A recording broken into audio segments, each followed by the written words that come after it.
But now it's time to hand you over to GAHQ, to Croke Park, for full live commentary of the big game. It's over to Michael D. McAndrew and Martin Kearney.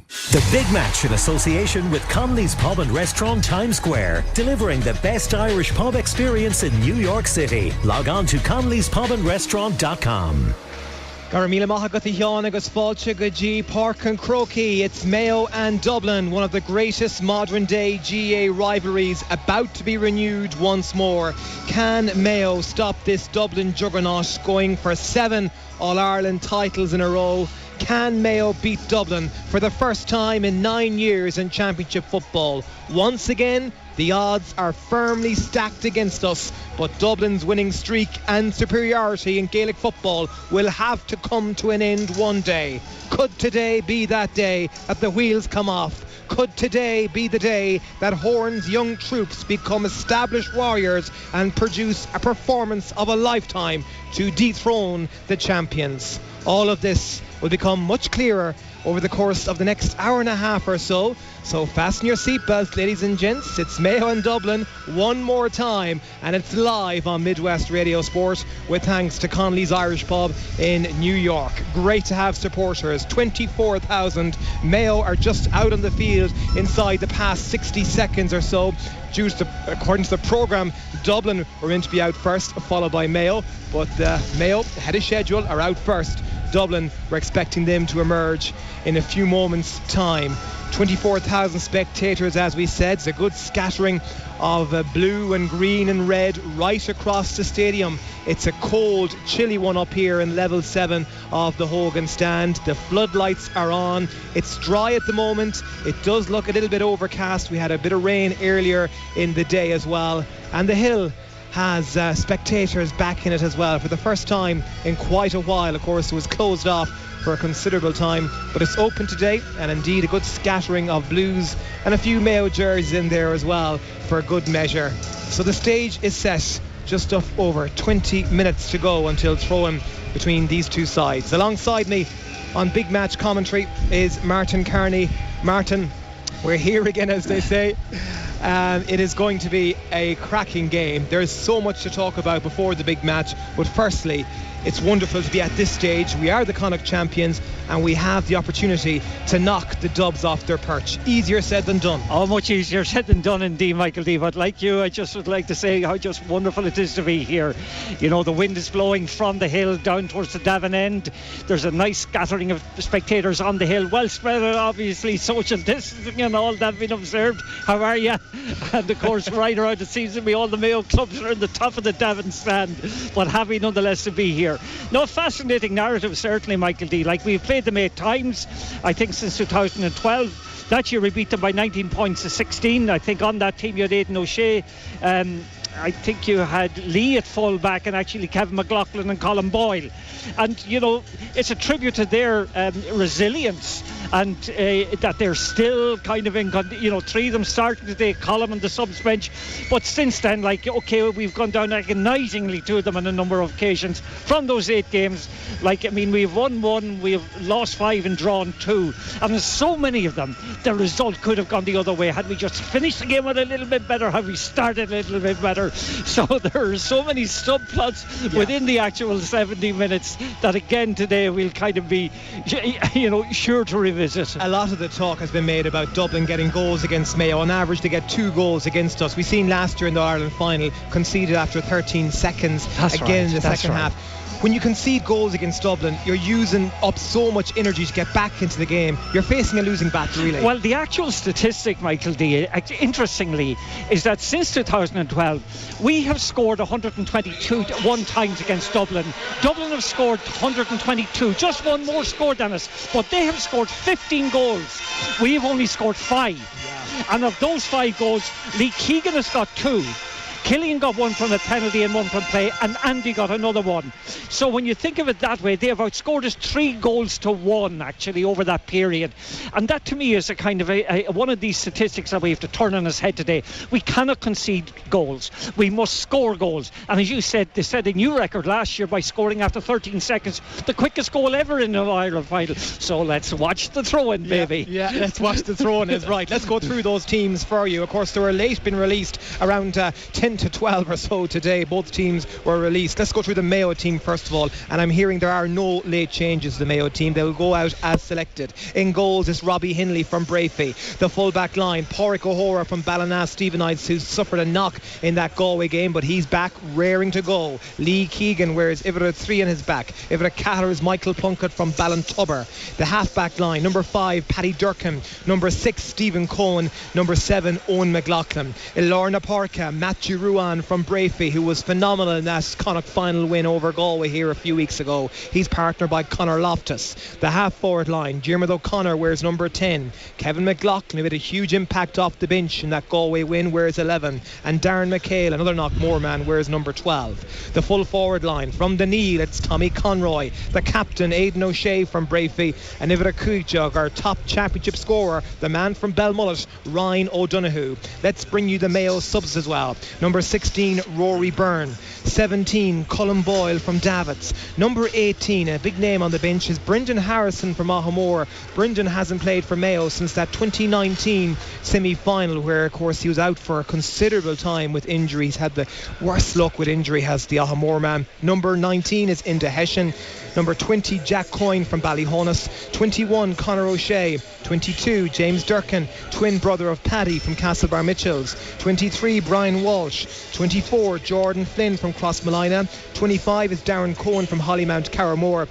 And Ivara Fiachet from Arda is James Carr. Let's go through the Dublin team for you now. And the man between the sticks, a guy who hasn't put a foot wrong, to be fair to him, since taking the place of Stephen Cluxton, who has stepped away from the Dublin panel. Evan Comerford from Ballymun-Kickham's wears number 1. The full back line, Michael Fitzsimons. Davy Byrne is 3, and Johnny Cooper, the captain from Nafina, wears 4. The half back line, James McCarthy, John Small and Sean McMahon from Raheny. In midfield is Brian Finton and Brian Howard. The half forward line, Paddy Small, Kieran Kilkenny and Niall Scully. And the full forward line is quite formidable. Dean Rock wears 13, Conor Callahan from Coola wears 14, and number 15 is Cormac Costello. A lot has been spoken about during the week about the Dublin bench, how it doesn't have the same firepower that perhaps it once had, doesn't have the big names that it once had to call on to see out games. Let's go through the bench for you. Number 16 Michael Shield, number 17 Colin Basquel, and his brother is 18 Ryan. Their dad hails from Ahagower in County Mayo. Sean Bugler wears 19. Number 20 Aaron Byrne. Tom Lahiff wears 21. 22 Rob McDade. 23 is Philly McMahon. Number 24 is Owen Merchant. 25 is Pather O'Coffig Byrne, and 26 is Killian O'Shea. That is the Dublin and Mayo teams for this encounter. Martin, I suppose the big news first of all, and it was a real sucker punch blow, it's been confirmed I suppose today really, when we see he's not even in the match day 26, and that is Oisín Mullen. He's a massive loss. A massive loss. Like, he made his debut I think against Donegal in the league, I think in 2020, and present ever since, like, with Mayo. And the way he played in the Connacht final, for instance, his tackling, his turnovers, his athleticism, just his, just his all-round football nous. It's a massive loss to be without a player of his calibre in a game of this importance. Like, his physical presence also in the back line is so important, was so important to Mayo, and his versatility there. He could play in the full back line. I always thought he was more suited to the centre back position or to the wing back position, but filling his boots today is going to be a very, very difficult job, and I think he's a player that we could ill afford to have lost actually coming into this game. A torn quad muscle, I believe it was last Tuesday night. Told he had a scan on it. Initially I was told that the results were very bad and he would be out for the year, but then I heard maybe there was a second one and it mightn't be as serious, and where we get to be on this today, you'd never know he could be available for the final. Let's look at the matchups, Martin. There are some fascinating matchups always when there's Mayo and Dublin games. I suppose firstly the midfield is going to be interesting. Who's going to take up Brian Finton? Does Matthew Ruan play his own free-flowing role, which he can prove so dangerous at? And does Diarmuid O'Connor take up the duties of minding Brian Finton? How do you see it going? Well, there's an interesting little kind of subplot there. Like, for example, Conor Loftus, to me, is a fabulous footballer, and I just don't think we get enough out of him. him. But I'd imagine Conor will move to wing forward today. Diarmuid O'Connor will come out, and he has the athleticism to actually go toe-to-toe with Brian Fenton. And I would see that as a possibility, because it is important from a Mayo point of view that Matthew Ruan is able to impose his free-flowing style on the game. He's been Mayo's player of the year by a long shot up to now, you know. Apart from anything else, I suppose, you know, his ball-winning ability and all the rest. He's scored a goal and 4 points in the championship so far, and the goal and 2 points in the Connacht final, for example, against Galway, were very, very important. So his role, him being able to play his free-flowing attacking role is vital, and equally so, trying in some way to curb the influence of Brian Fenton will be very high in the planning order of the Mayo team today, and I would expect Diarmuid O'Connor to be given that job. Now, we saw the two McLaughlins when they were introduced here a few weeks ago against Galway. They made a huge impact off the bench, Kevin McLaughlin and Owen, and people were talking during the week, Martin, about having something in reserve when you're playing the likes of Dublin. But unfortunately we just don't have those in reserve, and you need the likes of Kevin and Owen to start. Well, Kevin and Owen, because of the injuries, have to start today, in fairness. Kevin is centre half forward, you know, again, his versatility is so important to Mayo. I always say, and I've said it again, he started life going way back in the 2011 or 12 era as a wing back and a corner back. Now he moved up to wing forward. Today he's playing centre forward, but no matter where he is, that guy will play with a touch of class, that guy will play with a touch of creativity, and that guy will play like for the full 70 minutes for you. An outstanding player in every respect. Owen's athleticism at wing back is vital, and okay, there's an element of robbing Peter to pay Paul, if that's the right saying, by bringing them from the bench onto the original 15, because we are, you know, we're a little bit short of talent there in the bench today, I think. But equally so, there's an absence of a smell of sulphur on the Dublin bench. You know, there's no Owen O'Gara, there's no Michael Dara McCauley, you know, the likes of Diarmuid Connolly, Brogan, Jack McCaffrey, all of those guys, good night, bye bye, safe home, lads. They're not there any longer. I know Stephen Cluxton, like for the kickers, and there's an area we should be going at. We should be going at young Comerford from the word go today, and just kind of trying to you know, find out what is he all about. He hasn't been tested at all yet in any of the Leinster Championship games. And we saw the Dublin full back line. They were asked plenty of questions against Kildare, in particular Davy Byrne on Daniel Flynn. So we could be plonking Aidan O'Shea for large periods around that square and asking questions. Well, that's very much that's true. Certainly very early on. I would put Aidan O'Shea in there. You know my feeling on Aidan. Aidan to me is midfield towards the half back line. You know, to me that's his optimum position. Incidentally, I'm just seeing there the Dublin team coming up, and Owen Murchan is left half back. Okay. Owen Murchan is left half back instead of Sean McMahon.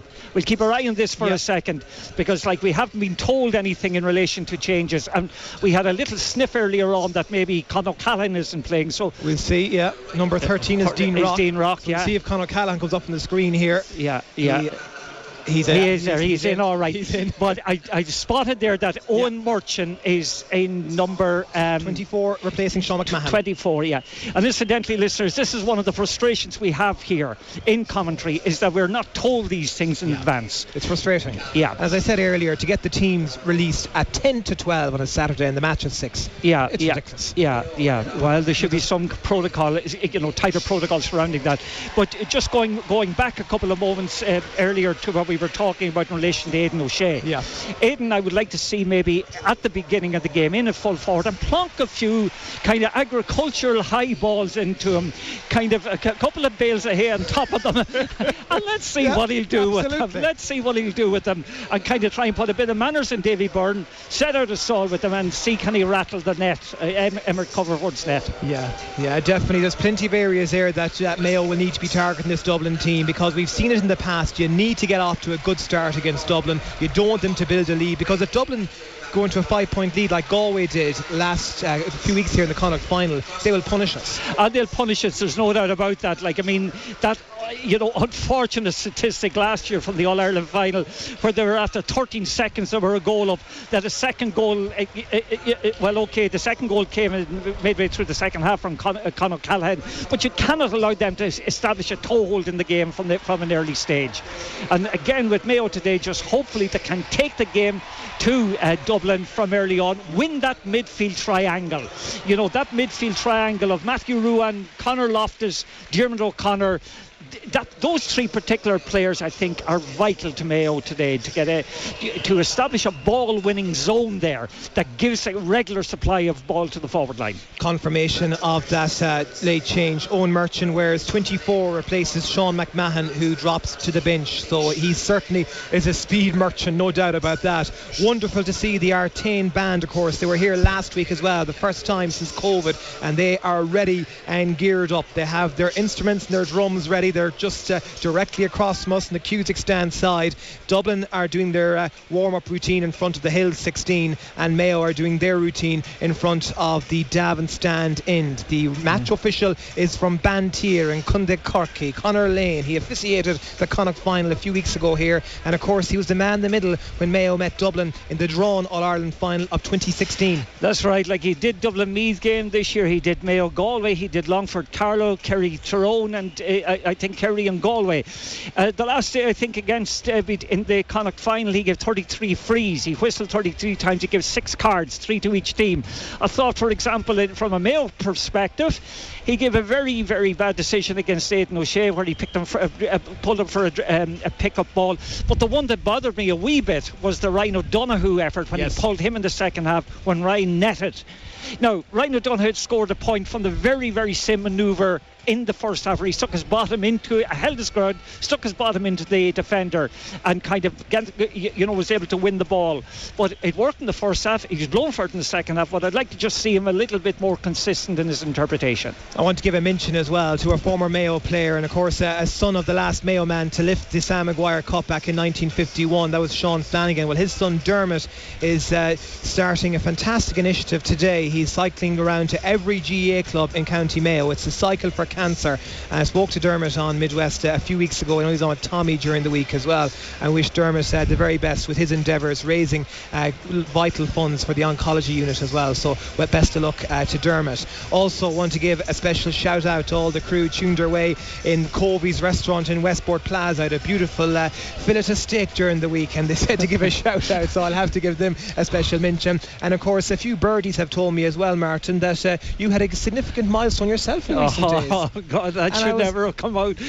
I had no control over that. Somebody put that up there, and I know who it was, and there'll be revenge at some stage. But on that line, to Dolores, Rita, Bernie, Carl, Stephen and Tom in Mulroy's, thanks a million for that lovely gift the other morning.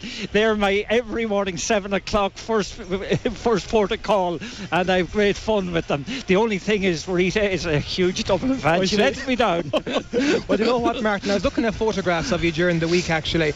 You weren't too fond of giving money to the barbers back then. Not at all. No young fella between 1970 and 75 give money to barbers. They're talking about COVID putting them out of business. It's nothing like what happened in the early 70s. Yeah. We all wanted to be like Mick Jagger in the length of hair. Yeah. Martin Jagger. Yeah. Oh, stop the lights. And also want to mention as well, I was actually here good and early today, and I went for a walk earlier around Portland Row, where Kelly Harrington, of course, the Olympic medalist, fantastic, the darling of Dublin, and she of course had fantastic pride and fantastic success at Tokyo, and a special mention of course for Sinead Dever as well. Sinead, a native of Belmullet, who ran fantastically in the marathon, finishing 10th representing Australia, and there was great scenes of jubilation and celebration back there last week as well. Yeah, and also the Sligo girl, Mola McSharry, wasn't it? Again, fabulous swimmer. She trains in my hometown in Ballyshannon, and she went to school in Ballyshannon, and the woman who trained her actually was a Mead girl, Meade. She'd been a daughter of Sean Meade, who won 3 All-Irelands with Galway. He was in 3 in a row team. He played centre back for that 3 in a row team in the 60s. Wow, yeah. So there's a little GA connection. Yeah, Aoife O'Rourke as well from Castlereagh, boxing wonderful, and the girls from Galway, the Roars, Afra Kyo and Fiona Murta getting bronze. So it's tremendous, but it's all about the football. We have 5 minutes to go now until throw-in. Dublin are the odds-on favourite. They're 2-5 on. Mayo are the 5-2 outsiders, looking to beat Dublin in championship football for the first time since 2012. Dublin haven't lost a championship game since 2014 against Donegal. That is quite incredible when you think back, Martin. Oh, it's extraordinary. The last time, as I said, it was in August 2014 when the last lost a match, and since then, like, game after game after game, winning with style, winning with conviction, winning playing great football, it has to be said. And unfortunately, from a Mayo point of view, winning in tight games, that were very much in the balance. So hopefully today is a day for turning the record on its head and getting back. And something, the last time that we beat Dublin was in 2012. You had the digits 2012. Well, now you have 2021. This is pure kind of witch brew altogether. So maybe with those digits, we might get back to the same result. And I heard Old Moore's Almanac is tipping Mayo as well. He has to be right sometime. We have to. Yeah, definitely. We were talking about hay earlier. We're clutching for straws now. Well, we certainly are clutching for straws, but we are all geared up now. The full capacity is allowed in today, 24,000. We're certainly, I'm sure, at that. It's just a pity, Martin. I was saying it during the week as well. It's 40 for the final. They could have had it at 40. You'd think they could have had 40 here today. You really believe there could have been 40. It's nearly the gaps in the sand are crying out, sit in me please. There's so many in front of you. Say, surely to God you could have a few more here, a few more there, that would bring you up certainly over 30,000. Yeah, certainly. It's great to see the hill full of a nice proportion of people in the hill. I say there's perhaps 1,000 people there. Oh, there is, and there'll be atmosphere. Yeah, there'll be atmosphere. They're not cheek to jowl or anything like that, but there's certainly a nice number of them there, and again, that'll certainly add to the occasion. It's great to have people back, because we were here last year for the semi-final and you'd hear more noise, as you said, in the confessional box. Oh yeah. And we're going to have a moment's silence now for Reverend Father PJ Nyland, former chaplain of the Mayo senior team. So sympathies to his family. And to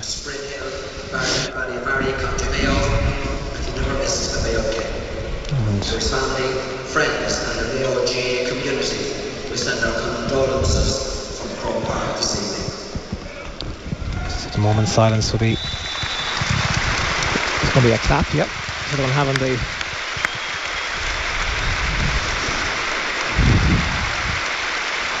A minute of clapping, which is a lovely gesture to a great man.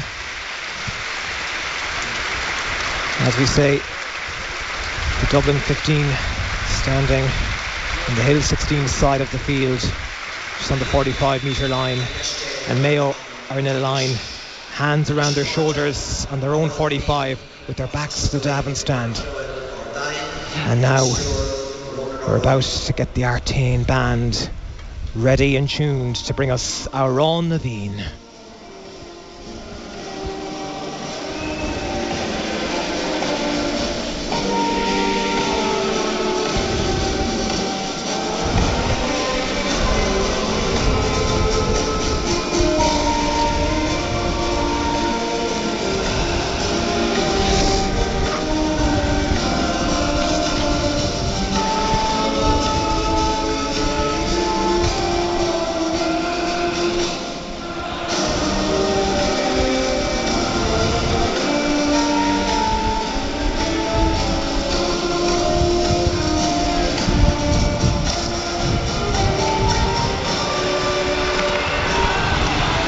Well, that's one thing we've missed, that roar, that Mayo roar is back, and it's louder than ever here.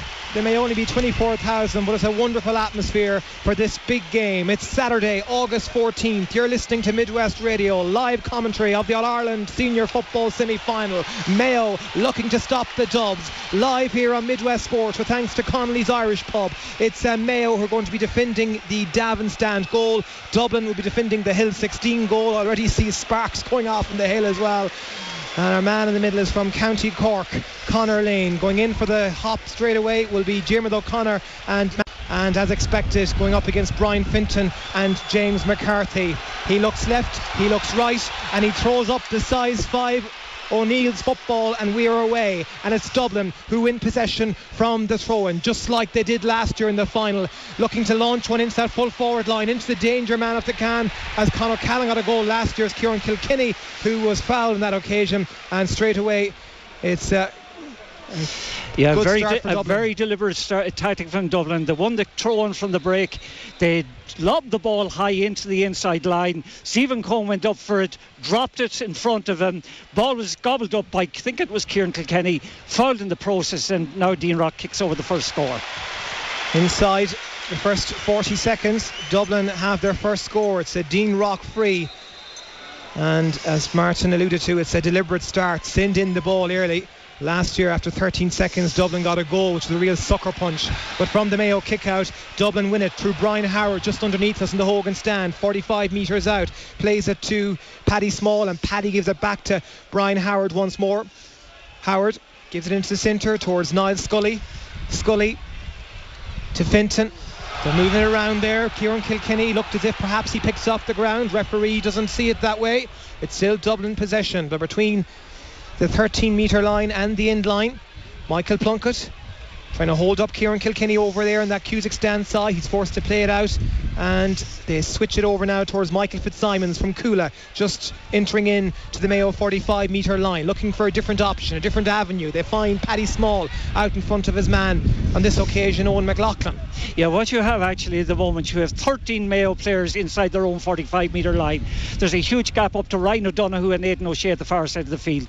Mayo are deliberately flooding their backline in the hope of preventing Dublin from building scores.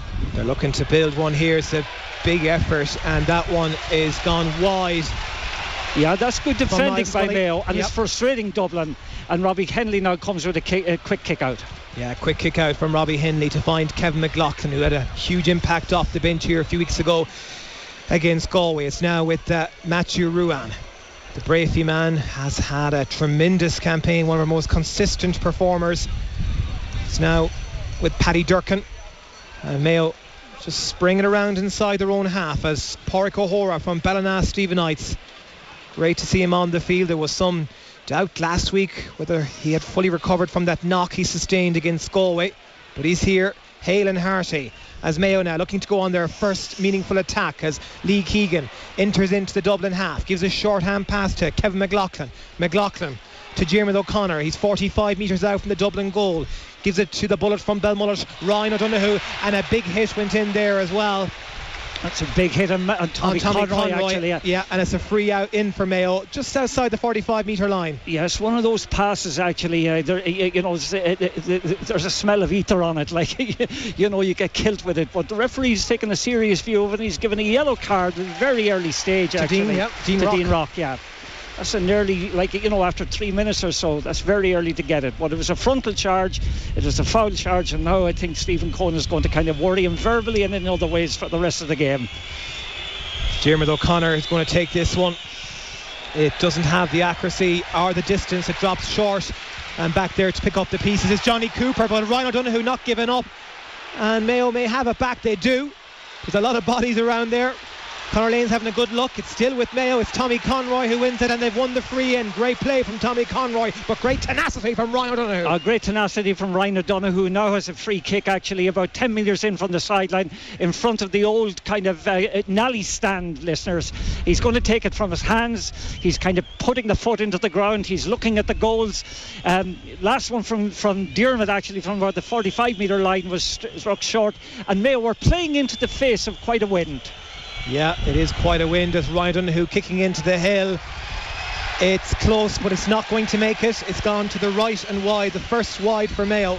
First wide for Mayo. I thought it was going to Corlane actually. The man should have been well used to taking free kicks down in Belmullet last week, because last Saturday night it was very, very windy down there. It really was. And it's as you are on the scoreboard. Dublin leading Mayo by a point to no score. 4.5 minutes gone. Good play there from Tommy Conroy. He certainly seems to be up for it, to help Mayo winning that possession play. Conor Loftus now gives it to Paddy Durkin, racing through 35 metres out. 2 Dublin players around him, needs support, gets it from Kevin McLaughlin, trying to go around to see is there a better option. There is.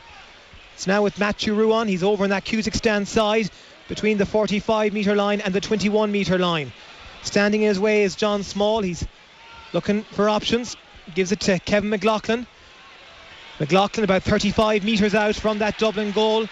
and looked as if he'd been fouled, but Conor Lane has given the free out. Yeah, I thought Conor Lane, actually, I thought Kevin McLaughlin was held that time as he's going through about 35 metres out on the Cusick stand side of the ground, but Conor Lane saw it as overcarrying. I think it was a harsh call.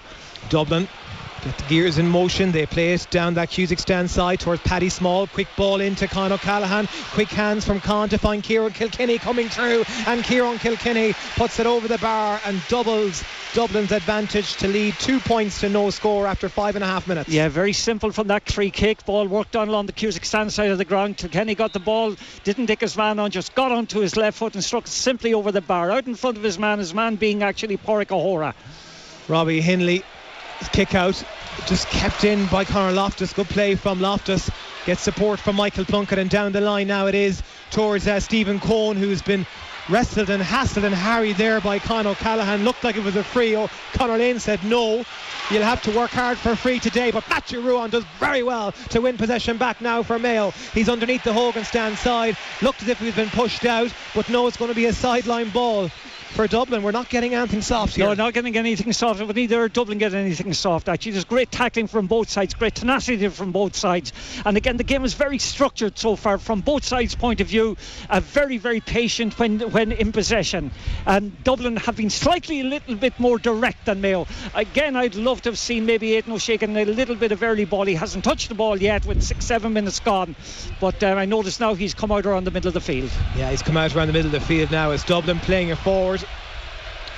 They're about 30 metres out from that Mayo goal as Dean Rock looks to make space for himself and make room, and that one is gone up and over the bar. That's a fine score from Dean Rock, his second, his first from play. Yeah, his second, his first from play, and again just nibbling away on the score, but 3 points up. You know, Mayo with a couple of attacks they've had to be put under a lot of pressure, but Dublin are just getting the ball that little bit simpler in their forward line. It's Dublin leading Mayo 3 points to no score, 7 minutes gone. Mayo now from their own kick out looking to build with Kevin McLaughlin. Just pass the ball forward towards Conor Loftus. Loftus done well to be out in front of Johnny Cooper. Loftus, he's 45 metres out now from that Dublin goal. He's taking it forward, just looking for options. Gives it to Ryan Donoghue. Ryan does a quick 1-2 with Diarmuid. Yeah, we talked about earlier about Mayo having players behind the ball. Dublin have 14 players inside the 45 metre line. Paddy Durkin on the 45 metre line looking to get Mayo's opening score. It drops short into the hands of Evan Comerford, and just get the sense, Martin, that Mayo sooner rather than later should get a score on the board. Yeah, what you notice actually at the moment is that ball dropped short, basically playing into the wind. I think it's causing a little bit of a problem, but maybe it was the wrong option to take, a little bit too far from goals actually for Paddy Durkin that time. Should have possibly worked it in that bit closer. Cormac Costello from Whitehall Columkill Club, he scored 328 in 3 league games, prolific scorer. He can certainly cause plenty of damage, as one is played in now to Con O'Callaghan, the Coola man, another man that can cause plenty of damage. Back now with Dean Rock, 3 Mayo men around him. He's on the 21 metre line. He gets support from Kieran Kilkenny. It's still there with Dublin. Mayo have the bodies. Pádraig O'Hora is there trying to fin them out, and he's Con O'Callaghan in possession, and he's out on the 45 metre line now. Those early moments in the game, Dublin are dictating actually the trend of this game so far. They're using the ball very well, they're holding it up very well, and when the opportunity arises they're letting it long. No better team in the country with control management than the 7 in a row chasing Dubs. They're the leaders at it, as Dublin in possession just below us here now on the Hogan stand, as Brian Howard from Raheny sprays it into the centre towards Davy Byrne, and Davy switches now over to the Cusick stand side. Yeah, they've gone from one wing to the other wing, and now a lovely pass there could be a moment here as Dublin looking to fist this one over the bar. They do, and that's 4 points to no score. And on that occasion it was Con O'Callaghan with his first of the day. Yeah, they're just dictating the trend of the game, they're dictating how the tempo of the game, and they're just very much on top. It's Dublin 4 points, Mayo no score. We've played 9.5 minutes from the restart now. Mayo looking to build with Lee Keegan. Diarmuid O'Connor now just taking it forward, gives it to Owen McLaughlin, the man from Westport, son of a Donegal man, a real talent. As Kevin McLaughlin now Gives it to Michael Plunkett. He's 45 metres out. Plunkett looking to launch one into the full forward line towards Aidan O'Shea. He wins it. A bit away from goal though. He turns off his left boot. Aidan O'Shea, and that one isn't going to make it. It's a second wide for Mayo. Yeah, that's a bad wide for Mayo actually. Lovely ball in Aidan that time. He sidestepped his man, got inside him on the hill 16 side of the ground, but went with his left foot, and again a disappointing return. Well, after 10 minutes it's been all about Dublin. They have been the team that's controlled possession. They're controlling the scoreboard. They're leading 4 points to no score. Yeah, Mayo haven't got into the game at all. They haven't established their foothold at all around the middle. Dublin are playing a style of football maybe, or a way of football that's different from before. It's more patient, it's less direct, but playing from wing to wing, but certainly causing Mayo an awful lot of trouble. As Paddy Small there was spinning away, but great tackle from, as Mayo win it back just underneath the Cusack stand. Tremendous stuff from Paddy Durkin it was, and also Kevin McLaughlin got involved, but Paddy wins the free, and Mayo now take it quickly and looking to move it forward. They need to get a score now to settle the nerves, to get their way back into this game, as Matthew Ruan has it now. The 24-year-old works in Coca-Cola and Ballina. So too does the Mayo manager. There's a 1-2 with Pádraig O'Hora. Matthew Ruan's effort is high. It's into the hill. It's over the bar from Matthew Ruan, and that is exactly what the doctor ordered. That's what the doctor ordered indeed. That's Mayo's opening score, 11 minutes gone. And again, took it from about 40 metres out. Started the move, took the final pass, and again struck a beautiful ball. The kick out from Dublin, very, very, very well worked out. A long ball into James McCarthy, and now Dublin attacking again. Dublin attacking again now. Quick ball played inside to Cormac Costello. Costello trying to dance one way, dance the other. Paddy Durkin doing a good job to hold him up, and the ball has dropped short in the hands of Robbie Hindley. Good play from Paddy to try and put off Cormac Costello. And he did it very well. He half blocked the shot, came into Robbie Henley's hands, and Robbie now has started a counter-attack. And this man, Ewan McLaughlin's great pace. Absolutely. The cycling champion once wore the polka dot jersey, now wearing the green and red jersey. It's now with Ryan O'Donoghue, 21 metres out from that Dublin goal. Dances past Merchant, trying to go past Mick Fitzsimons as well. It's still O'Donoghue, but he's been dispossessed. 3 Dublin men came around him, and the Blues have it now coming out of their own half. Yeah, the Blues, certainly, that was a very good bit of tackling by Dublin. 3 players got around him. Brian maybe could have let the ball go after beating the first man, but 2 others gobbled them up very quickly for breakfast, and now they're counter-attacking on the Cusack stand side of the ground. Yeah, with Davy Byrne, the 27-year-old who has 7 All-Ireland senior medals from Niamh Olaf. Now it's with Brian Finton in the middle of the park, just trying to go past the challenge of Conor Loftus. Yeah, Conor seems to be given the responsibility of looking after Brian Fenton. I thought it might have been Jim O'Connor. Jim O'Connor did it at the outset, at the throw-in and that, but it is Conor now who's actually tracking Fenton. And Fenton, in fairness, hasn't been the influence that we would have expected him to be. But nonetheless, the man's qualities will come sooner rather than later. Yeah, there's no doubt about it. He is a real talent. So he is the twice Footballer of the Year. Trevor Giles, the only other footballer to have won the accolade twice. That'll tell you something. He's in good company up there. James McCarthy now in possession for Dublin. They lead Mayo by 3 points with 13 and a half minutes played. As it's Johnny Cooper now. It's so cagey though, listeners. It is so cagey. Mayo have everybody bar Ryan O'Donoghue back in their own half of the field. In fact, most of the players are back inside their own 45 metre line. And it's just cagey, it's so deliberate, it's so patient from Dublin. And from Mayo then, when they get the ball, it's very difficult to have men up front, to have men to actually play the ball to, so they have to keep the game short. Yeah, it's very difficult. Well, John Small looked like to be a high challenge there on Jeremy O'Connor, but referee didn't do anything about it, and Dublin still have possession now with Brian Howard. And as Martin was saying, it is very patient, very deliberate play from Dublin, controlled as Johnny Cooper finds an opening and finds his man, Davy Byrne. Davy gives it back to the shooter, and the shooter does what the shooter does well. That's Kilkenny, puts it over the bar. Very, very patient play from Dublin, very good play from Dublin.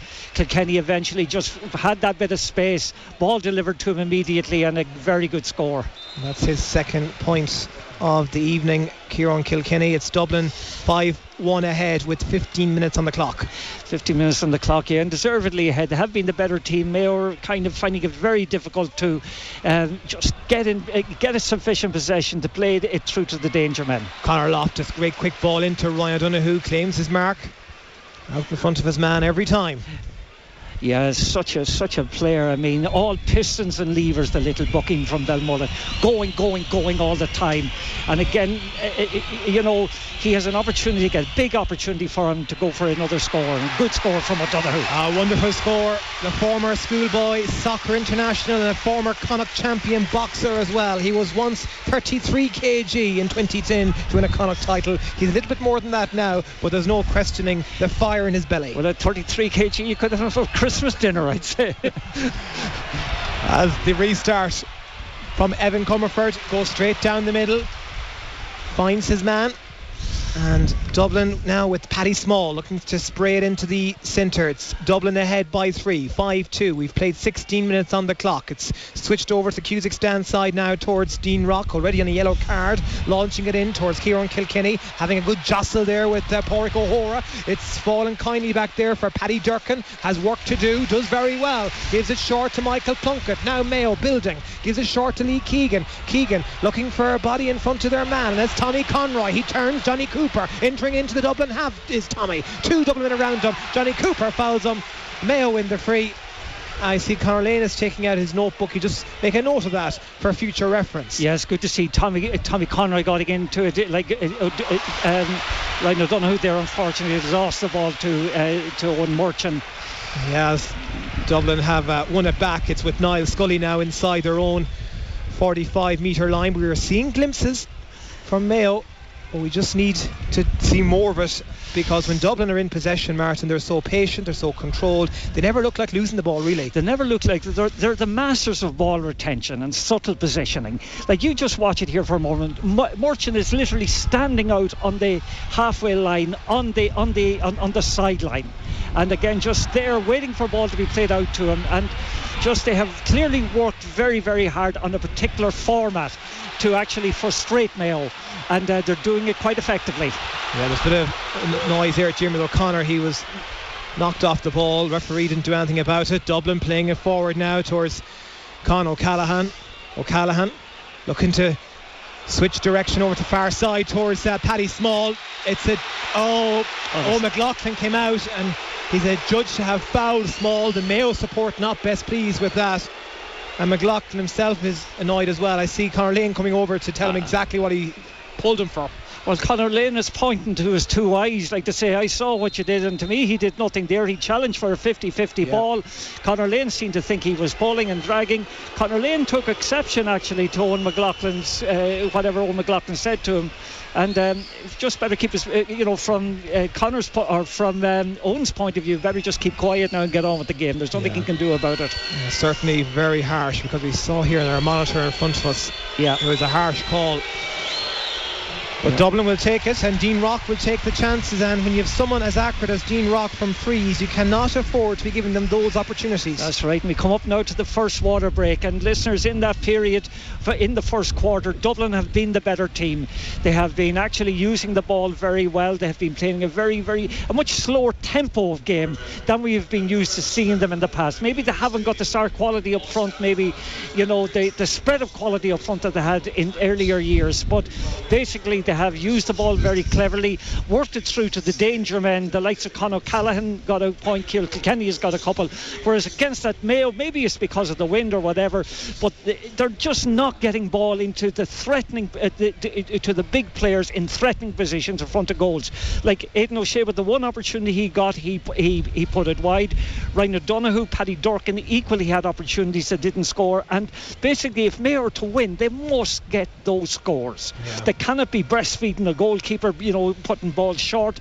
They cannot miss cannot miss frees inside 20 metres, or good opportunities when they have free kind of uncontested kicks at goals. So they've had few chances, but of those few chances they just haven't got a fully 100% kind of return from them. Kickouts is interesting to go or to look at. Mayo have just Mayo have won most of the kickers. They just lost one.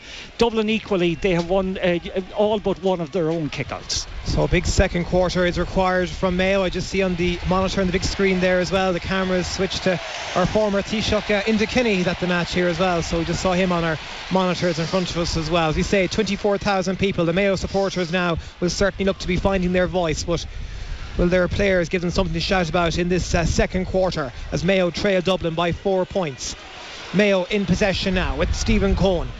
Stevie plays it forward towards Owen McLaughlin.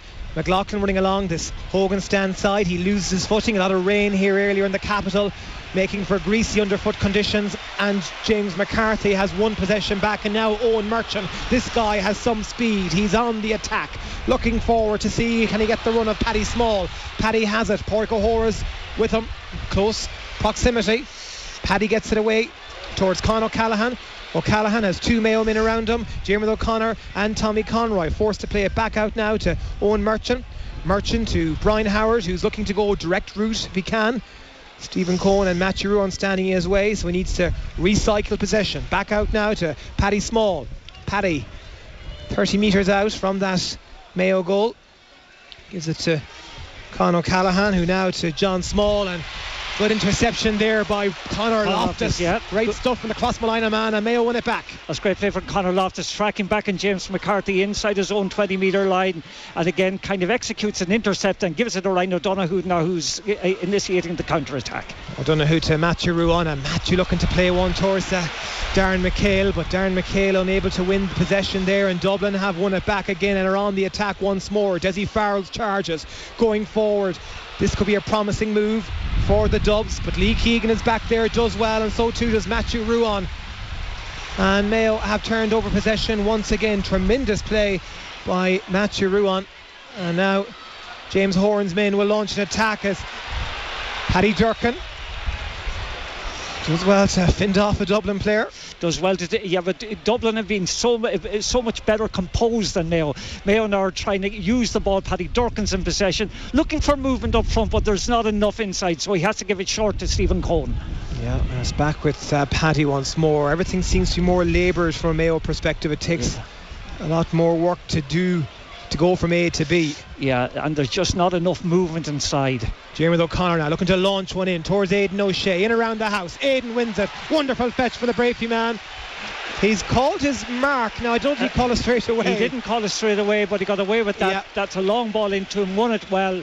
I think he wanted to play on. In fact, he did go to play on, but then realised there's two Dublin men around him.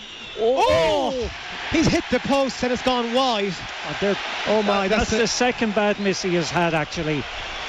Big opportunities for Mayo. Mayo got to score those. That was by a player of his standards, that was an easy opportunity. Yeah, certainly would have put your house on Aidan putting that one over the bar. So it's as you are. Dublin 6 points, Mayo 2 points, 21.5 on the clock. Kevin McLaughlin doing good work to try and win possession back, but Dublin still have it now with Owen Merchant. There's a Dublin player down the ground as well, as Dublin switch direction. Yeah, they get the kick pass, a good kick pass forward into Niall Scully, and or Paddy Small. Yeah, and he has way more room than Mayo seem to be able to make for themselves. Paddy Small has been tracked by Tommy Conroy. He's going past him. Tommy's fouled him, and it's going to be a free in. There wasn't a lot he could do there. That time Paddy Small got inside around between the 20-metre and the 13-metre line. Again, at the corner in front of the Devon stand and the Cusick stand, got inside him. But the player tackling Paddy Small was Tommy Conroy, one of our three full forwards. I just think he's been playing far too far back the field, actually, in playing kind of, shall we say, 13 men behind the ball. When we do get it into positions where we can move it forward, we've nobody in front of the ball carrier to let it through to. Dean Rock looking to get his fourth point of the evening. The 31-year-old, 3 times an All-Star in 16, 17 and 20. He scored 5 points in the Leinster final win over Kildare, and he already has 4 now to his name, as that one has gone up and over and the white flags are raised. Yeah, Dean Rock, another free. The last score he got was in the 18th minute from a free, and again, just Mayo, I think, have to try and change their tactics somewhat. Pádraig Ó Hór's and well there to be out in front for that kick out. He's a Dublin player down as well. Yeah, Brian Howard got quite a hit there actually. The ball, the restart rather came out between I think it was Pádraig O'Hora and Brian Howard and I think Lee Keegan. And certainly I think Howard took quite a belt that time. Yeah, it's coming up here front. Yeah, he got sandwiched in between O'Hora actually, and it was Matty Ruan. And he'll do well to get up from that. I noticed the Dublin physio or a medical person who's out there is actually signalling, talking maybe to the subs or to the bench rather, to bring somebody in or to get somebody warmed up. Yeah, Brian Howard looks in a bit of distress down there. Yeah, Desi Farrell is kind of maybe just picking up the signal from his medical people, but Howard certainly took quite a belt there. There was nothing wrong with it. It was a 50-50 ball they all went for in an honest way, and unfortunately from Howard's point of view he has taken quite a hit. Yeah, he has taken quite a hit. He's still on his knees. We'll be getting up shortly. It's Dublin leading Mayo 7 points to 2 with 24 minutes gone. He's up now. He's going to be okay, but he certainly, I'm sure, will take a while to fully recover from that bang, shall we say. Yeah, well, that bang, but again, there was nothing wrong with it. There was nothing untoward about it. The three men went for a ball, 50-50. Howard got sandwiched between two of them. None of them were. There was nothing doing anything illegal. It's just Howard was the meat and the sandwich. Yep. As Mayo who have possession as Lee Keegan hits it back to Robbie Hindley. And play is resumed as Mayo trailing the All-Ireland champions by 5 points. Yeah, they just need a spark of inspiration. They need somebody to take the game by the scruff of the neck, get themselves into the game, to give a little bit of life to the team. That life that we associate with them hasn't actually kind of sparked yet today.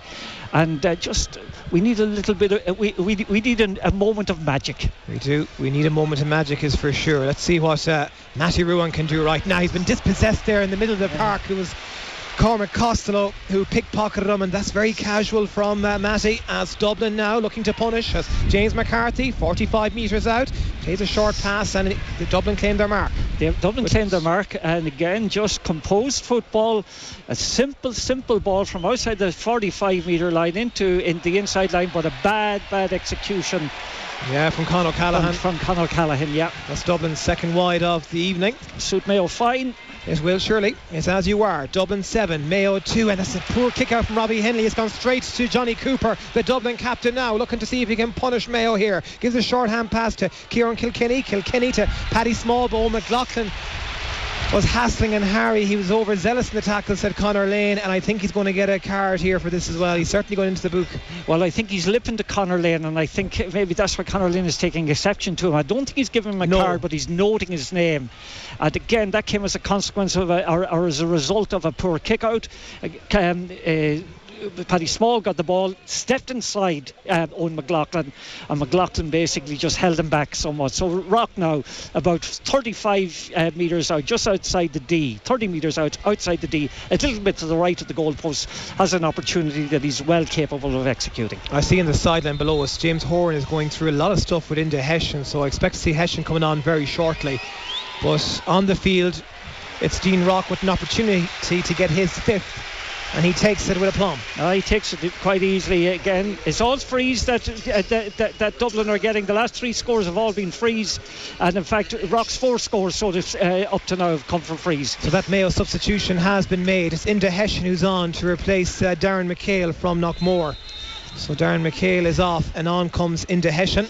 Yeah, and this should kind of bring about a tactical switch actually. Darren McHale hadn't got a touch of the ball, I don't think, in the entire game up to now. So hopefully that will put Hessian back into the back line and allow somewhat a more attacking dimension to the likes of Tommy Conroy.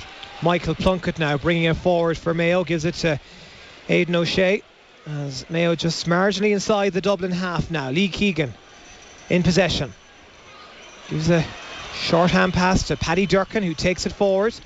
Paddy to Michael Plunkett. He's underneath the Cusick stand, about 25 metres out from that Dublin goal, but not many opportunities, so he's recycling it back out again, and Mayo are out on their own, are out on the Dublin 45 again now, looking to see can they go down a different avenue, as Conor Loftus loses it momentarily, does well to recover, sending one in towards Aidan O'Shea. It's a 50-50 ball, Dublin hand got there. Evan Comerford comes out and Dublin will clear their lines. Yeah, Dublin cleared the lines. That time was good defending from Davy Byrne. He got his body in front of Aidan O'Shea and managed to kind of deflect the ball out. And now we've got the Speed Merchants coming forward. Yeah, the Speed Merchants are coming forward. Owen gives it to Niall Scully.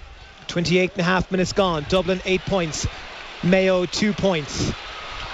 As John Small, about 21 metres out to Paddy Small. The brothers combine and Paddy puts it up and over the bar. The 23-year-old made his inter-county debut 3 years ago in the league against Donegal, and he's certainly an established player in that forward line. It's far too easy.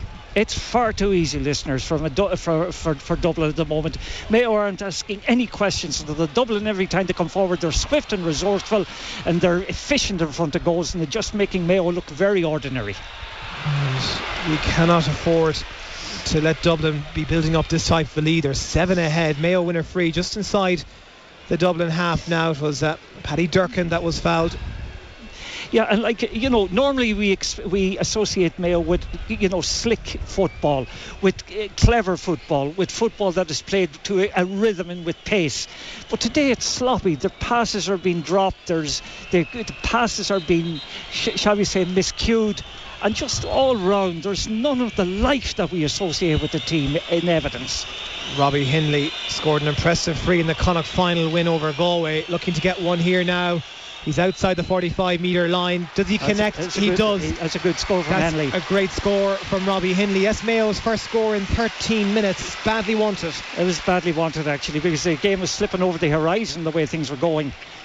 And again, look at the kick out from Dublin. They are managing to find space with those kickouts. Okay, it's gone over the sideline. Maybe Matthew Rowan challenged for it, and Mayo happened to get the sideline ball. There's off the ball shenanigans going on as well. Conor Lane is blowing his whistle. The sideline match official is in over there as well.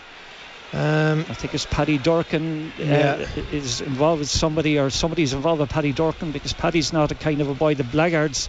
And let's be honest about it, listeners, Paddy Durkin's jersey has been well and truly tested. It certainly has. Well, Maurice Deegan is in telling Conor Lane what he didn't see and what he did see. Yeah, we might see it now here on camera. From behind the goals, although I think there's just a bit of holding going on. Paddy Durkin has been held by his marker being Dean Rock, and if Dean Rock is Cormac Costello rather, yeah.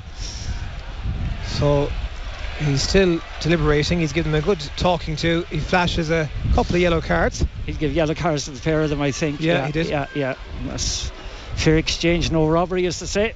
Yeah. So a yellow card for Paddy Durkin and a yellow card for Cormac Costello. Yeah, and the other yellow card wasn't it Dean Rock? Dean Rock, yeah.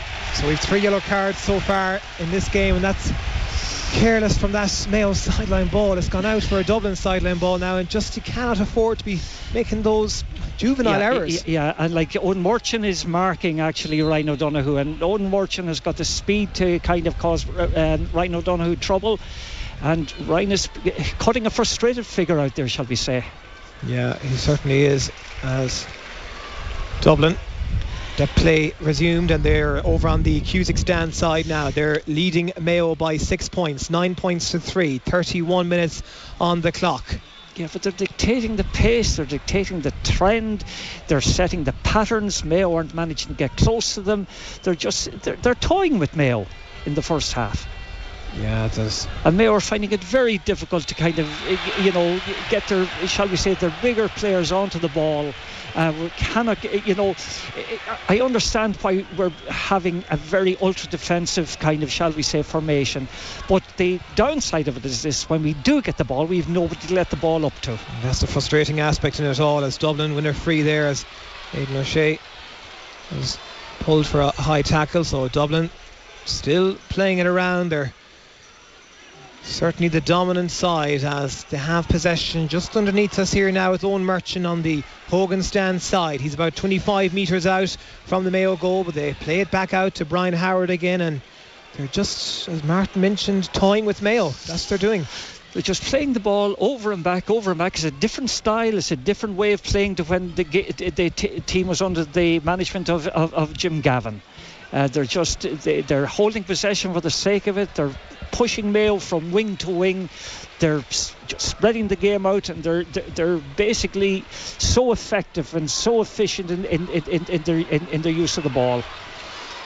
They still have it, Dublin, there between the 13 metre line and the end line, but Mayo trying to get the challenges in, the tackles in if they can, but it's been kicked out now by Brian Finton into the centre towards Brian Howard, and they'll just go down the different route. They tried the Hogan stand route, now they're trying the Cusick stand outside, so they're just playing the ball leisure around. I'd say keeping possession for the sake of it, or not so much for the sake of it, just drawing Mayo out of position, drawing Mayo into making a mistake, and again just quite content to hold on to the ball. They have a cushion of a 6-point lead, and it's up to Mayo to come out and get at them. Yeah. And Mayo just don't seem to have the energy, to have the I suppose the setup today to be able to do that. Yeah, 29 players and counting in total now in the Mayo half. That'll tell its own story, as a mark is called there by Kieran Kilkenny. Yeah, and that's a very clever play by Kilkenny. Got out in front of Pádraig O'Hora. When they played the ball around, Kilkenny just waited his moment, dropped out in front of O'Hora, out in front of the D, and gets his mark, and now is an opportunity for a score. Yeah, so Kieran Kilkenny with an opportunity for his second, and he makes no mistake and stretches Dublin's lead out further now to 7. Yes, again, I don't know how long's gone, I suppose 35 minutes. Good kick out from Robbie Henley, but a goal now would be timely for Mayo if we could get it. Well, it certainly would be, as Inda Hession now gives it short to Matthew Ruan.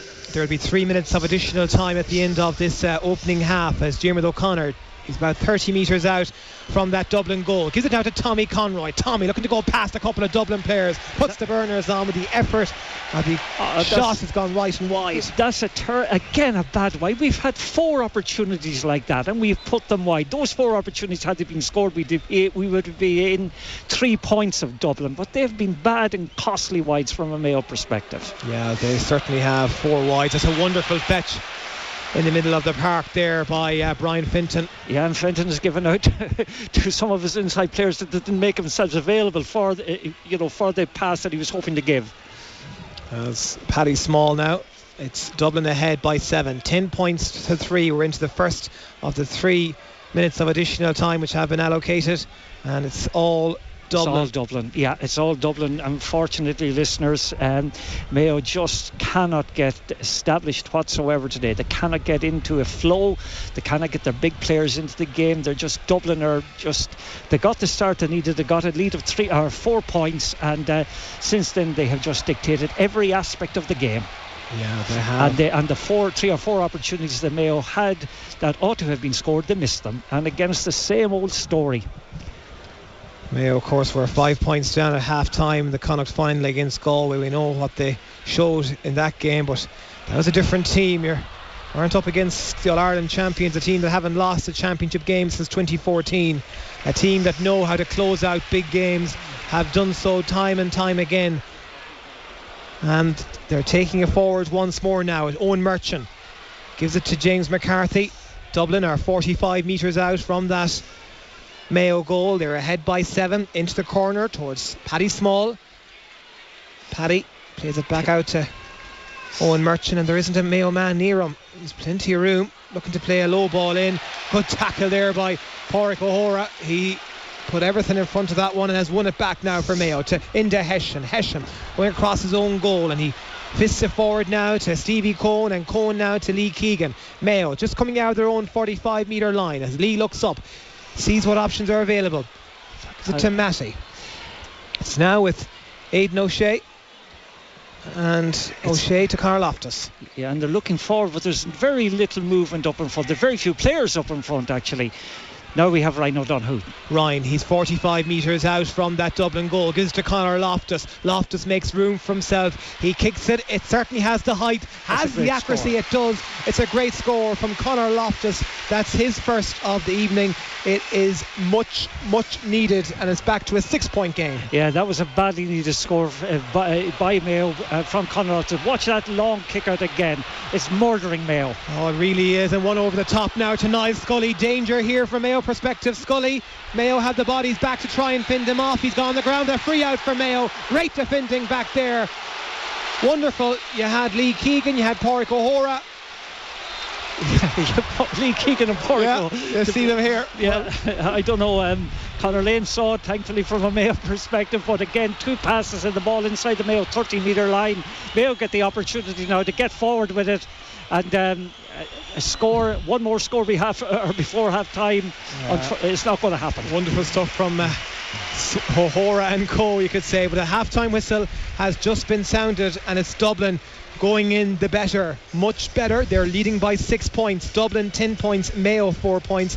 I suppose the summation of that opening half, Martin, it's been all about Dublin. Mayo just haven't come up to the pace of it. They haven't got to the pace of it at all. Mayo have been structured, they have been patient, they have transitioned the ball very well, they've been pressurising Mayo so much better, and they were so much composed and certain of what to do. They're not playing at a quick pace, they're playing with an emphasis on protecting possession at all costs. But when they do get forward, they have been more threatening. They have drawn frees from Mayo. I think Dean Rock has scored 4 from frees. They've got a couple of marks, and like all told, they have been the better team. Mayo have not managed to get any of their big players playing with any degree of certainty yet, with any degree of consistency. And there's so many vibrant influences in that Mayo team, on match days normally. But today we cannot get any one of them to actually just give us that spark and give us that little bit of inspiration that is going to draw something else out of the players, of the players around them. It has been a poor performance for Mayo up to now. We saw in the second half against Galway, Martin, that start we made was crucial. It was the game changer. Can you see something similar happening today? Well, in the game against Galway, again, we got a goal, I think, at the very first attack of the second half. I think Ryan O'Donoghue got it. But basically, we have got to actually have an exceptional start to the second half if we're to get back into this. Now, what we're doing, listeners, we're playing in the second half with the wind behind us. Yeah. Maybe that will make a difference. Maybe that will allow the team to actually put long ball into Aidan O'Shea. Aidan today, with the 2 opportunities he got inside, he missed both of them. And on normal days he'd have scored those with his eyes closed. Ryan O'Donoghue's miss from a free kick was also kind of costly, because again, there's 3 opportunities that were spurned, that were relatively easy, and that would have brought us back to a 3-point game playing against a wind. But just all over the field, I can't think of a single Mayo player that has played up to the form or to the or with the level of intensity or with the level of aggression and certainty that we have seen in the past.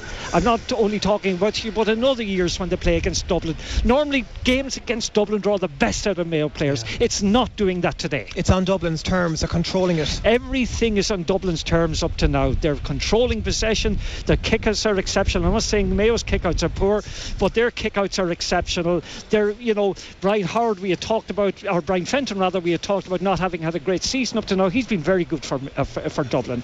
He's been winning ball around the middle of the field. He's been in a sense establishing the trend of the game. He's been slowing the game down today quite a bit.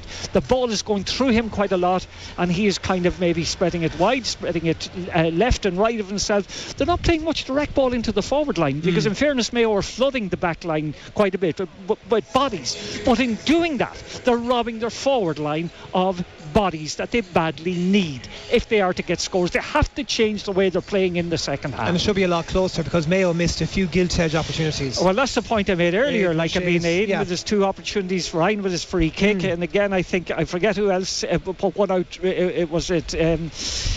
Matty Ruan put one out to the right of the post. No, it's not that they have had many wides. I think they have had just 4 altogether. But every one of those 4 wides are scoreable. And there's one put into the goalie's hands, as I call it, breastfeeding the goalkeeper. And Mayo can ill afford to miss opportunities like that. Well, there you have it. At half time, it's a big road for Mayo to try and get to, and a big hill to climb. They're trailing the All-Ireland champions by 6 points, but knowing Mayo and the fire and the battle that they have certainly produced over the years, don't write them off just yet. But at half time, it's Dublin 10 points, Mayo 4 points. The big match in association with Conley's Pub and Restaurant Times Square, delivering the best Irish pub experience in New York City. Log on to conleyspubandrestaurant.com.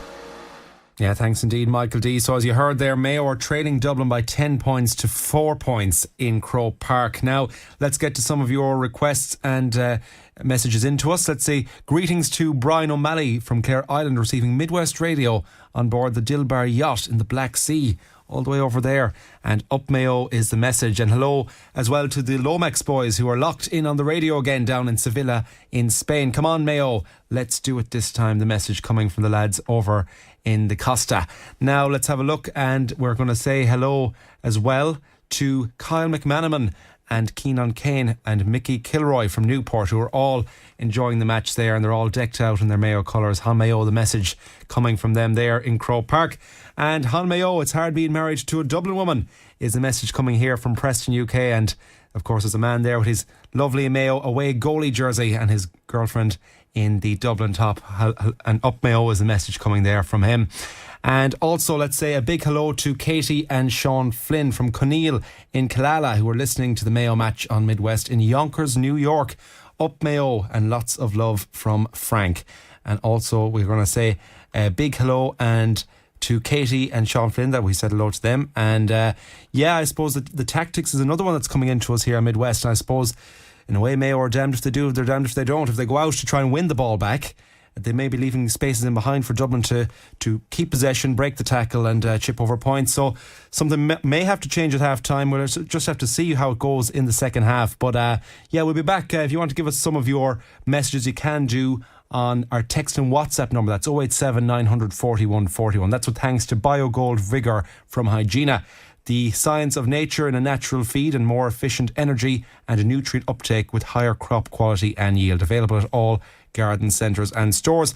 We'll be back with second half commentary from Croke Park with Michael D and Martin Carney coming up in just a few moments. With a quick time check for you now, it's 6:45. Midwest Radio Time Check with Harrison Pharmacy, now open on Kevin Barry Street, Ballina. Your local and independent pharmacy with free customer parking. 096 60488.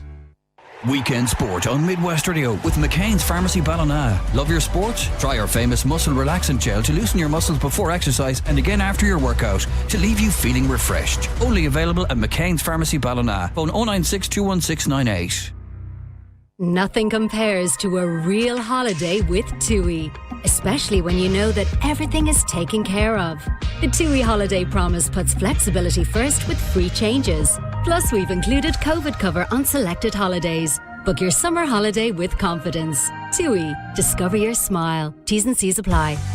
Hi, David Clark here. Mayo GA's Lake Row Rio Heroes Wall is closing soon, but there's still time to get involved. The Heroes Wall will soon be in display in McHale Park, and you can be part of it by purchasing a tile today. The closing date is August 15th, so get your tile before it's too late. It's a great way to support our team ahead of the All-Ireland semi-final. For more info, log on to www.mayoga.com/the wall. The Park Keelogues Cremlin GEA Club Lotto relaunches on the 21st of August with some of the biggest and best prizes around. Hurry and get your tickets for the relaunched 50-50 draw online at parkgea.com, on our social media, and avail of reduced yearly subscription rates by playing online. It's back. The one and only Park GEA 50-50.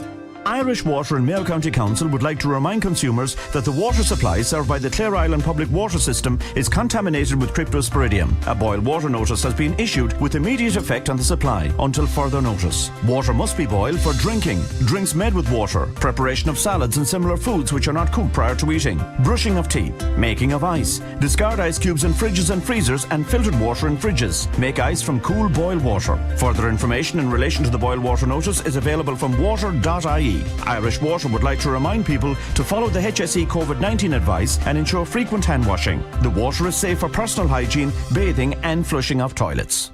Bal Bingo Online and Drive-In continues this Sunday evening with a whopping €9,000 up for grabs. To get your books for our awesome August series of games, go to bal.ie. And remember, Bal Bingo and Drive-In is best. Nominations are now open for Mayo County Council's first annual Cathaoirleach Awards. These awards celebrate and honour the unsung heroes in every local community and who represent the best of Mayo, the individuals and groups that work quietly behind the scenes to make our community stronger, more vibrant and caring. If you know an individual or group who deserves to be acknowledged for their contribution to their community, we invite you to nominate them now. See mayo.ie/Cathaoirleach Awards 2021. The closing date for nominations is Friday, September 17th. At Harvey Norman, get our best prices on our huge range of home appliances, like the Samsung 8kg washing machine with AdWash door and 5-year warranty. Now $569, saving a massive €130. Or get the Bosch Series 2 freestanding dishwasher with dosage assist to ensure optimum results. Now just $469, saving €30. For more great deals on home appliances, shop online at harveynorman.ie or safely in our spacious stores. Harvey Norman, your home appliance specialists. Weekend sport on Midwest Radio with McCain's Pharmacy Ballina. Love your sport? Try our famous muscle relaxant gel to loosen your muscles before exercise and again after your workout to leave you feeling refreshed. Only available at McCain's Pharmacy Ballina. Phone 096 21698. And you're very welcome back to the programme. Mayo are they're losing to Dublin now on the scoreline of 10 points to 4 points there at half time from Croke Park, as we heard from Michael D and Martin Carney. A few more messages to get to now. Hello to all in Altbawn watching the game, especially Ailish McHale and also Han Mayo from Tarmacue listening in from Nova Scotia in Canada. Also a big hello to Joe Regan in London, and get well soon, Han Mayo from Seamus, who is in Birmingham. Also cheering on for Mayo from Florida, that's from Tim, Jane and Peggy. And also Han Mayo from Mary Spillane in Birmingham. And finally, come on Mayo, we're rooting for you in Scranton, Pennsylvania, USA. That comes in from Jack and Marie. Now let's look back to the earlier game today as the Mayo ladies lost out to Dublin on a scoreline of 117 to 2 goals and 9 points. After this game, our match commentator Oisin Langan spoke to Michael Moyles, the Mayo ladies manager. What went wrong was our performance levels weren't up to what they needed to be. We had planned and we talked about what we needed to do. We'd showed against Galway that we're very capable of doing that. We just handed Galway 1-5, 1-6 off the bat, either from kickouts or from getting the kick out and not being able to get out with the ball, going through the middle, which we knew that Dublin were strong, and that's just we were a bit stuck to the ground. We didn't offer that support network out for the kickouts. We didn't do the movement that we'd practiced in the last week, and that sometimes can happen where you feel a small bit stuck to the ground. And when you're stuck to the ground, a team like Dublin really make you pay. You did hang on in there, you did rally. You must be very proud of that as a manager. Yeah, absolutely. And look, we won the second half by a point, and we'd be pleased with that, but we still know even in the second half our performance levels are not what we're capable of. There's an awful lot more in us. But if anything, it kind of shines a light of what we're capable of. And I know, and I've alluded to this a few times, that we're a year down the line with a kind of new management team, a new group. We're doing things a small bit different. And you look at the likes of Meath, who are playing All-Ireland semi-final tomorrow. You look at the likes of Dublin, who are 4 or 5 years, 6 years down the line. When things don't go right, they're able to fix that very, very quickly on the field. And that's been around the group and having a system of play over the last couple of years. And Dublin do it very well, to be fair to them. On commentary on Midwest, I said it to Sinead Stagg at the end of the game, you know what, there's kind of a couple of different ways of losing, and the way he lost today, while disappointing, it showed that there's something building and you can go into 2022 with a bit of positive energy around the camp, because judging from the outside, I think there's been great progress made by this team. Yeah, and look at it, as we said, our goal at the very start of the year was to bring a group back together and gel them as much as possible and have them playing for Mayo, and I think they've done that very well, the players. We've shown, I suppose, progress since the league semi-final, but again, the disappointing thing today was, I actually think for the first 20 minutes in the league semi-final we played better than we did today, so the disappointing thing today was we were capable of more, and we were capable of showcasing that in Croke Park against the All-Ireland champions, and we didn't do that to what we were capable of. And it's the Mayo ladies manager Michael Moyles. Now, quick time check for you. It's approaching 6 minutes to 7. Midwest Radio Time Check with Delaney's Mace. Step in today or any day for the widest range of fresh on-the-go or carvery of the day. Delaney's Mace, simply the best in Castlebar. Now, a few more messages to get to. Up Mayo, believe you can do it, lads. Hopefully home for the All-Ireland. Listening in from Chester, UK, from Richard Lydon and the family. And hi to all our family and friends in Castlebar and Westport, from Greg, Maura and Connor, Fiona. listening here in San Francisco, California. Big hello to the grandparents as well. Now, and also Hon Mayo from Jack in Boca Raton in Florida. And finally, another American listener, I believe, watching the match from Racine, Wisconsin, and listening on Midwest Radio. That's from James over there in the US. And very hello and good evening, and maybe even good afternoon to you there as well. So we're ready now to head back over to GAHQ in Croke Park with Michael D. McAndrew and Martin Kearney for second half commentary of Mayo and Dublin. The big match in association with Connolly's Pub and Restaurant Times Square, delivering the best Irish pub experience in New York City. Log on to connollyspubandrestaurant.com. Yeah, thank you very much, John. You're welcome back here to Croke Park. We're almost ready. The referee, Conor Lane, and his match officials are coming out now for the second half. Maurice Deegan and Derek O'Mahony are his side linesmen today, and the sideline official is Paul Falloon from County Down. It's a big third quarter needed for Mayo, trailing Dublin 10 points to 4.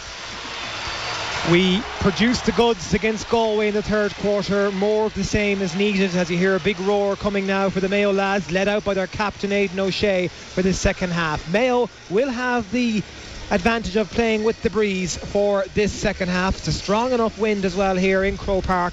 Robbie Hindley going to take his place in the Hill 16 goal. Mayo shooting in to the Davin stand for this second half. Lots and lots of people. Now, John was mentioning people there all over the world tuned to us today as well. See lots of people on Twitter watching in Kerry. Neil Gannon and the crew.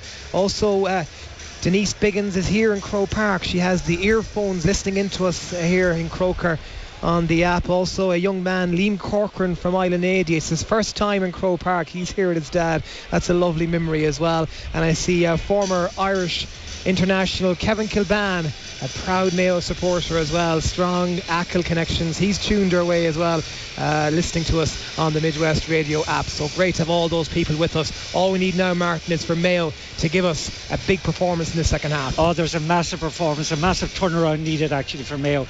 Like Dublin, what they've brought to the game is they've brought a very zonal style of play to it. They have a very structured zonal defence, and Mayo have found it very difficult to deal with that. They haven't been able to get the runners to make impacts that they have made in other games. Owen McLaughlin, Paddy Durcan hasn't made the impact that I would have liked to see them make by getting forward with the runs. Dublin are able to cope with that. Now I notice the way they're lining up in the second half that Paddy Durcan is going centre half back, and maybe he'll be able to get forward a little bit more than we saw him in the first half. Anytime he got the ball in the first half, he's trying so hard, and he's been pushed to side too much now. Owen McLaughlin, I noticed, actually is going up into the half forward line as well. So Hessian has gone back into the full back line. I think you have a full back line now of Hessian, O'Hora and Keegan. Yep. You have a half back line of Cohen, you have Patrick Durcan, and the third is the third halfback. Looks like Hessian, yeah. It looks like Hessian. It looks like Hessian. Yeah, so in the full back line is O'Hora, Plunkett, yes, Keegan. that's the man I left out, yeah. And Dublin are out now. And in for the hop, it is Diarmuid O'Connor and Matthew Ruan, but Dublin again win that breaking ball. And in possession is John Small. They're shooting into the Hill 16, the All-Ireland champions, leading Mayo by 6 points. And this is a good move as James McCarthy's eaten up the Mayo half. He's gone for the shot, but it's wide. It has wide. It's gone to the near post and wide. Wow, that would have been curtains. It would have been curtains, but he got through quite easily that time. But again, he took a very wrong option, actually. He shot wide on his own side of the ground.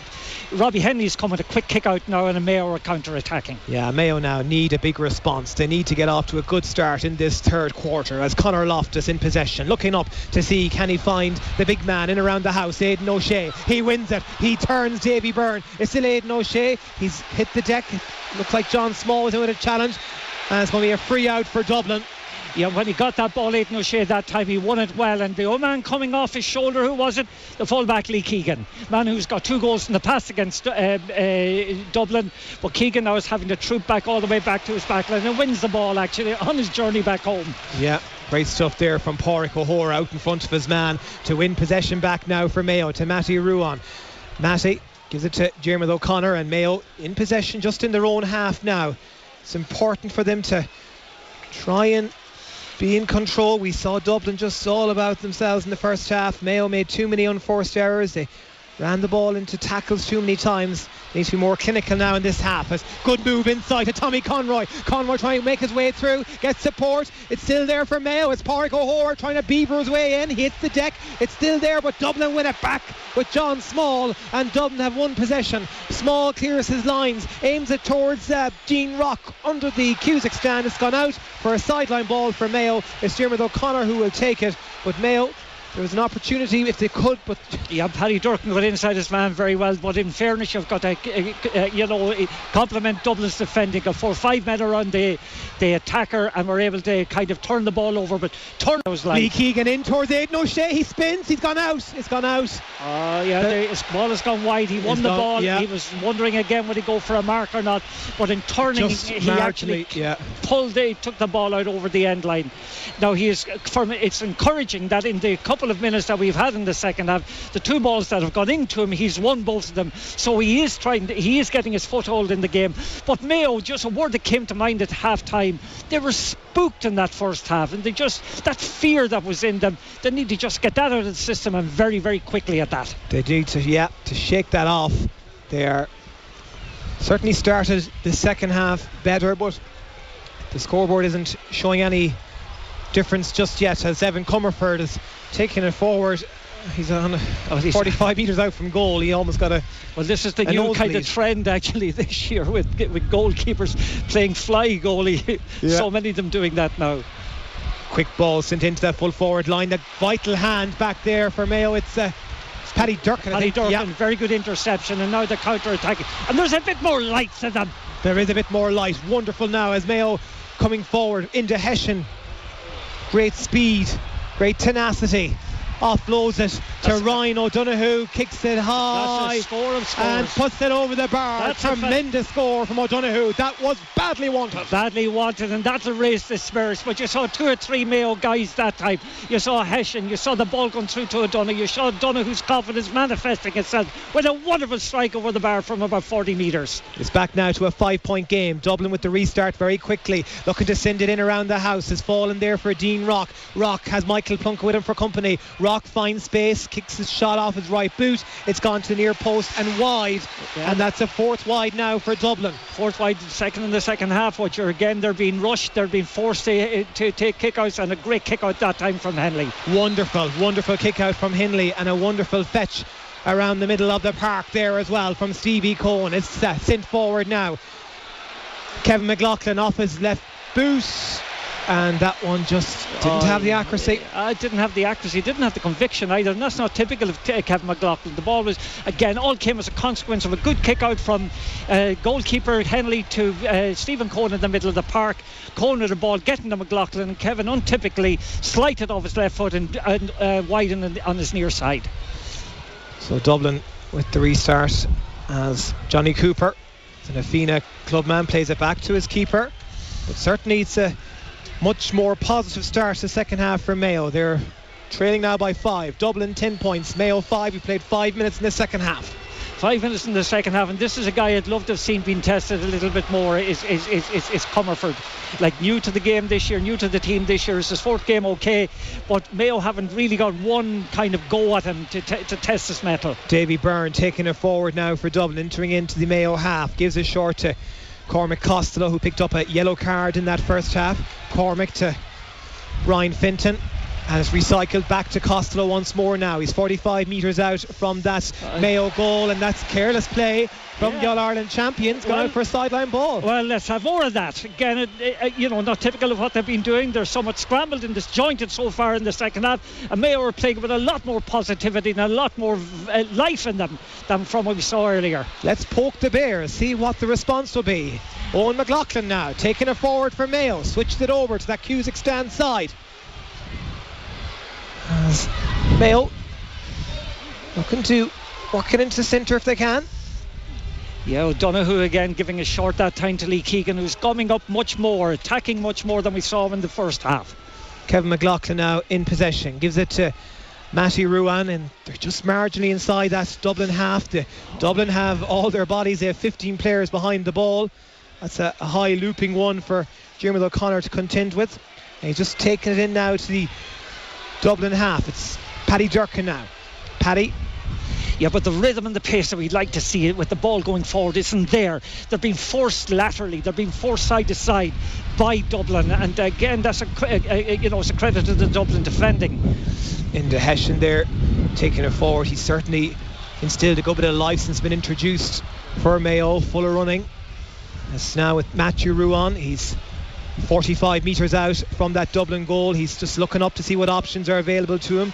Not too many, so he goes back to Pádraig O'Hora, and O'Hora now gives it short to Paddy, who will look to launch it forward. It's a careless ball from Paddy Durkin. It's gone straight into the hands of a Dublin man. Yeah, it turned over that time again. It was a poorly directed ball. He was trying to find Aidan O'Shea, but miscued the pass, and again allows Dublin now with Kieran Kilkenny to move it forward. Kieran Kilkenny back to Brian Howard, and Dublin just entering into the Mayo half now with John Small, the Ballymun Kickham's man, the 28-year-old. He works as an investment manager with Bank of Ireland, of course brother of Paddy as well. It's into the corner now towards Johnny Cooper. He's 21 metres out from that Mayo goal, but he's close enough to the Hogan stand, and he's a couple of Mayo players there trying to put pressure on him. It's back out to John Small now. Yeah, and Dublin, John Small, Brian Fenton, all of these are just quite content to hold on to the ball, to move from side to side, stretch Mayo, keep them moving, but keep them deprived of possession. And that is the crucial word and the crucial ethos to this Dublin performance. It's depriving Mayo of possession, it's controlling possession, they're controlling it very well, and Mayo are chasing shadows all over the pitch, and now they'll transfer the ball to the other side of the pitch where they have managed to generate room and engineer room. Dublin ahead by 5 points, 43 minutes 16 on the clock. They're in possession under the Cusack stand side, 45 metres out, playing it all the way back out now to Brian Fenton. Yeah. Right in the middle of the field. Yeah, and he is staying in the middle of the field. He's not getting his forward as much as usual today, and Dublin are holding that kind of liner on the middle and not getting men forward, but at the same time just doing enough to manoeuvre and create spaces. Yeah, they're ensuring that they won't be open at any time as Brian Howard looks for an opening himself. He finds Paddy Small.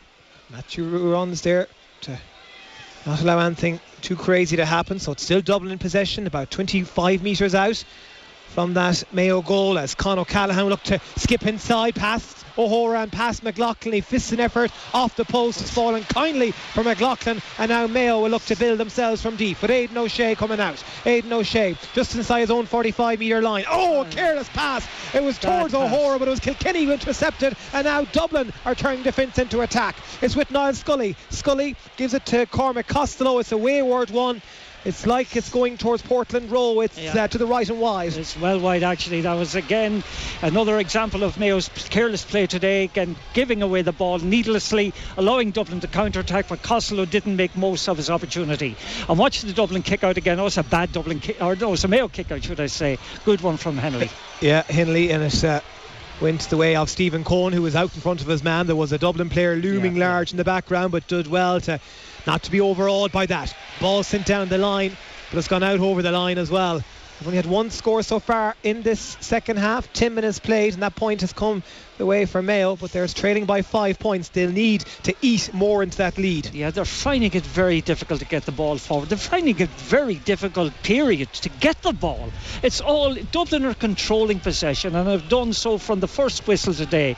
They're just dictating all of the terms of the game so far, just finding runners, finding overlappers, and again, if things come a little bit hairy up front, they just recycle the ball, play it from side to side, and just kind of draw the life out of Mayo.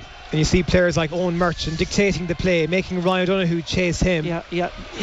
Well, this is the thing. Mayo have high energy players who need to be in possession in order to actually kind of get the best out of themselves. There's a good turnover. McLaughlin. Tremendous stuff from McLaughlin to turn over possession from Johnny Cooper, and now he's on his bike. McLaughlin, a careless pass. It's gone straight to a Dublin player.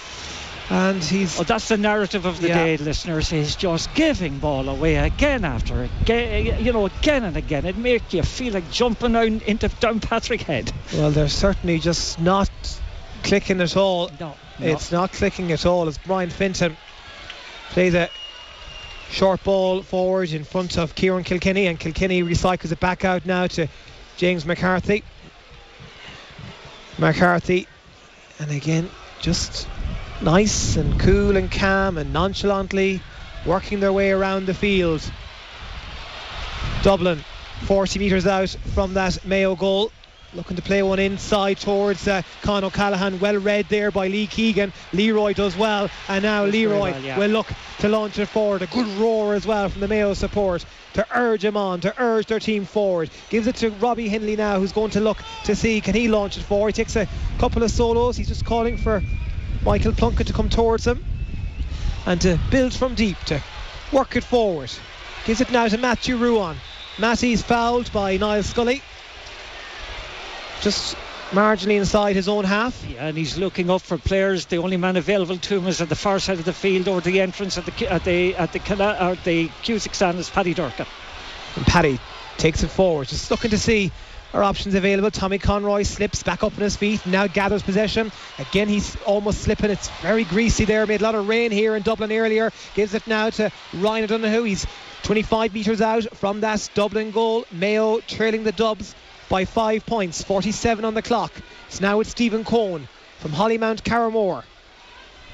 Gives it short into Hession. The referee is blown as whistle. It's going to be a free in for Mayo. He spotted something off the ball. There's something off the ball, and actually Lee Keegan is on the ground. Yeah, Lee Keegan's on the ground. I'm not sure who did it. I think he's booking. I think maybe it's Paddy Small. There was a foul off the ball. Or is it Con? It could be Con. It's Con O'Callaghan, I think. Yeah, it's Con O'Callaghan. And I think what he did around the middle of the field, Lee Keegan was coming forward actually to provide an overlap, and he was fouled by Con O'Callaghan, and O'Callaghan is booked as for his troubles. Well, the full forward line have yellow cards. Yeah, Mayo now are introducing two subs. James Carr and Brian Walsh are both coming on, and Aidan O'Shea is coming off. Yeah, Aidan O'Shea hasn't clicked today. Yeah, James Carr is on for Aidan O'Shea. Yeah. And I've just seen who the other player to make way is. That's one of the few times in his career. As well. Yeah, Michael Plunkett's gone off, and so we have James Carr and Brian Walsh. Yeah. Yeah, so James Carr on for Aidan O'Shea, and Brian Walsh is on for Michael Plunkett. So Brian Walsh, does that mean he's going to play in the back line? I doubt it. They could switch maybe into Hession. Hession might go back. Yeah. Yeah, that's probably what happened. I see Colin Basquel is on for Dublin now as well to replace Cormac Costello. Colum's dad is from Mayo. As Robbie Hindley's effort is gone straight over the bars. Back to a 4-point game. We talk about Dublin's dominance and all of that, but they're only ahead by 2 scores. That's right, 40 minutes gone, 2 scores. Robbie Henley brings it back to 4. 2 very good scores from Henley. Yeah, 2 excellent scores, and we need more of that. We need everything to go our way now for the final 20 minutes or so in this encounter. As there's a bit of bite now about Mayo. They've won possession underneath the Cusick stand, sent into the fresh legs to James Carr, the man from Arda. He turns, he kicks it to the near post and wide. He had all the time in the world to kick that over the bar, nonchalantly went for it, put it wide.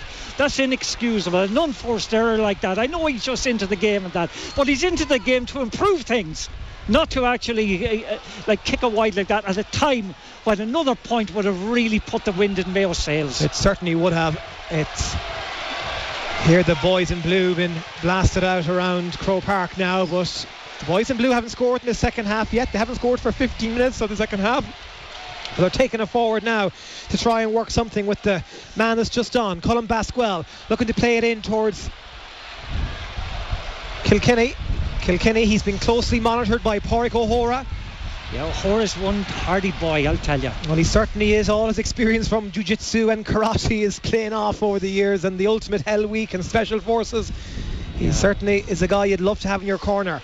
And there's another turnover, another untidy ball from Dublin. Mayo are starting to cause them problems, but they have to score from these turnovers. Yeah, Matthew Ruan there in Succasia now. This is good play. Ruan, there's a nice interlink play with Hessian now is with Lee Keegan, and Lee Keegan has put it over the bar, and now's the Mayo roar. Now there's belief coming into our game. It's back to a 3-point game, 3 in the row for Mayo. 3 in the row. The only 3 scores in the second half have come from Mayo. And then, interesting, again, a defender, Lee Keegan, has come up so often in the past, has come up today to actually breathe life into this team, to give this team a little bit of belief, to give this team a sense that the winning of this game is still possible. There's a bit of life to them. There's a quickness in their step as they come over to take that water break. Dublin at this stage haven't scored since the 35th minute. They've got 17 or 18 minutes without scores, if you add in the 3 minutes of added on time in the first half. But it has been all Mayo on the scoreboard, 3 points to nil.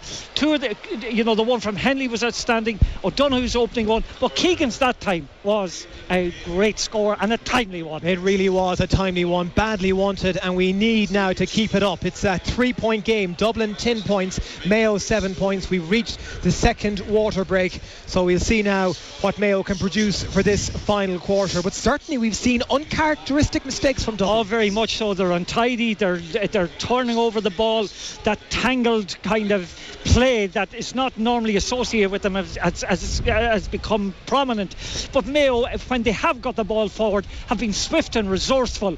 But again, no more than in the first half, that wide from James Carr was just inexcusable. We've just missed a couple of scores at critical times that would have made this game a hell of a sight more manageable. But nonetheless, in terms of the way the thing has evolved in the second quarter, Mayo are very much back in it. James Horan is out in the middle of the field, listeners, calmly telling his players what to do and how to keep the thing going. But this is a game that Mayo could still win. And listeners, there is a good wind backing them. I see actually that Johnny Cooper is going off. Yeah, I think he is anyway. That's what it looks as if it'll be confirmed in a moment. I see Jordan Flynn is getting ready to be introduced in a moment as well. He's not on the field just yet, but Johnny Cooper is off, and Tom Lahiff from St. Jude's with number 21 on his back is on for this final quarter. Yeah, that's a great kick out actually from the Dublin goalkeeper, right out to the halfway line. Ball carried, marked rather by the Dublin receiver, and now James McCarthy is counter-attacking.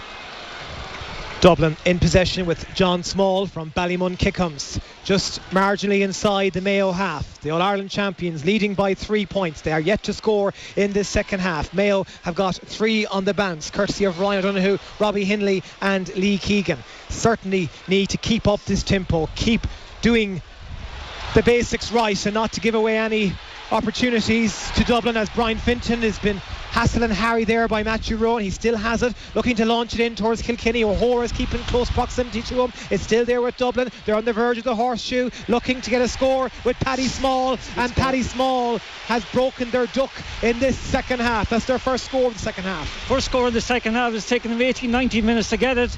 Good score from Small, again puts that 4 points between them, but good recycling of the ball. Again, Henley, excellent kick out. Oh, a big hit put in there, and a Mayo player was John Small. The referee did nothing about it. McLaughlin's on his ground, but Dublin are on the attack with Basquel. It's still Basquel. He's going for goal. Oh, it's wide. Well, it's as wide as the gate. The Lord Jesus, how did he miss that? All the way through. There's one of the Mayo players dying out in the middle of the field, but Basquel got through that time. 1-on-1 with Henley, sliced it across. It ended up over in the corner of the Cusack stand at the Hill 16.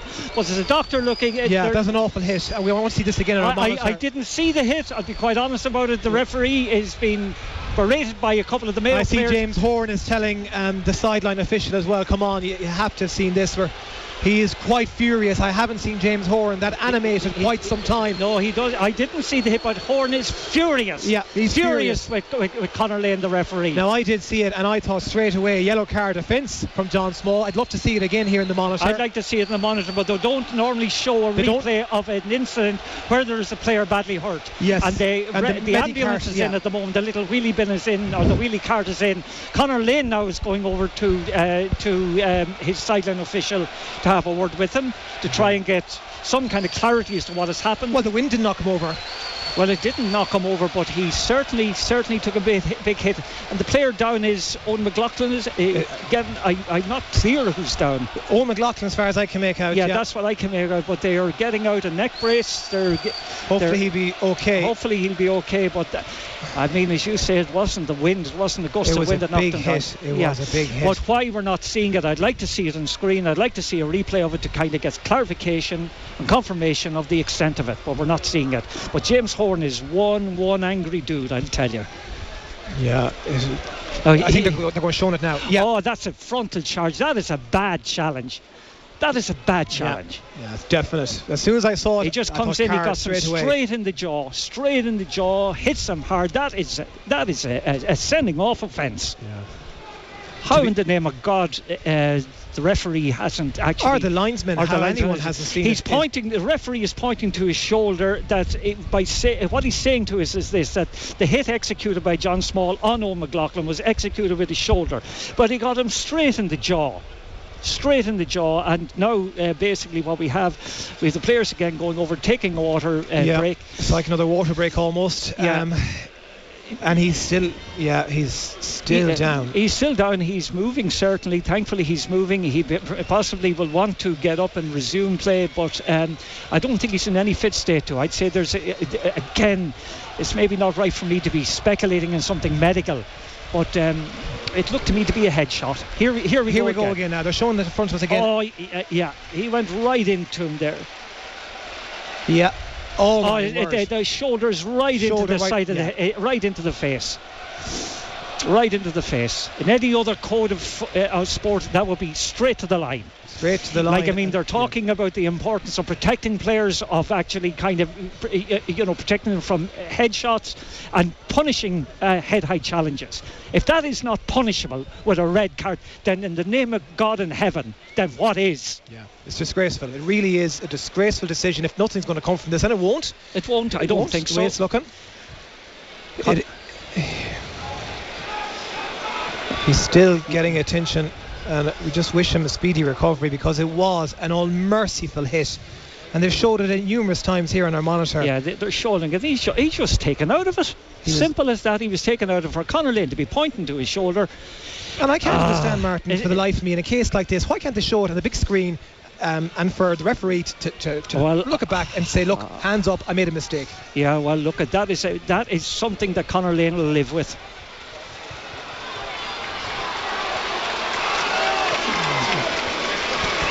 I cannot understand how he's getting a round of applause. Getting a round of applause, but how in the name of God that the linesmen, the umpires, nobody seemed to see that. It's a big error for Conor Lane to have not issued a card for that, to not sent a man to the line for that. Listeners, there was a tackle there, listeners, in all seriousness, that was dangerous in the extreme. It was Owen McLaughlin was coming out, and John Small came into him, got him with the shoulder straight in the butt of the jaw, and now he's been taken off on cart, an ambulance cart, and we just wish him a speedy recovery, as Michael D said earlier. Yeah, we do. We wish him a very speedy recovery. Jordan Flynn is on to replace Owen McLaughlin, and Owen was playing so well. His speed was huge, but play has resumed now. We have 57:48 on the clock. It's Dublin 11 points, Mayo 7 points. A careless ball straight to a Dublin player is now with Colin Basquel to Kieran Kilkenny. They're recycling it back out now towards Brian Finton. Yeah, but what again is the narrative? A careless ball, a misplaced pass, an error, an unforced error. That has been again and again part of the narrative today. It's been just so disappointing. And Dublin again now back to what they like to do, is to control possession, switch it around. Davy Byrne to John Small to his brother Paddy, and Paddy now gives it back to John off his right boot. It's going to drop short, a dangerous one. It's there for Dublin. Can they turn? Rock. They do. Rock kicks it high and kicks it over the bar, and all of a sudden Dublin have got two in a row to stretch out their lead to 5. They've stretched out the lead again. They have got in there. I mean, that time I think Rock was in behind his marker. The ball was mishit, by a Dublin attacker. And look at this messing going on over on the far side of the field. Dublin are at their own shenanigans, pulling back men, holding back men, not allowing them to make runs. There's a linesman in there on the sideline at the moment with the flag by his side and doing sweet Fanny Adams about it. Oh, maybe the referee now is coming down. Well, yeah, he's going to have a word with Niall Scully, because quite simply, well, Niall Scully will get a yellow card for this, and how in the name of God John Small didn't get a yellow card for a tackle a few minutes earlier is one of life's mysteries. That's the fourth Dublin player to go into the book of Conor Lane from County Cork, the Ballantyre man, who certainly when he looks back at this game he will realise and see that he made a big mistake in not issuing a card for that horrendous, and that's all you can say, horrendous challenge by John Small on Owen McLaughlin. But however, the game goes on, and Mayo now looking to play it forward. Stephen Cohn picks out the run of Ryan O'Donoghue underneath the Cusack stand side. He's 45 metres out from goal, gives a short to Lee Keegan. But Mayo just haven't the bodies loose. They're looking to see.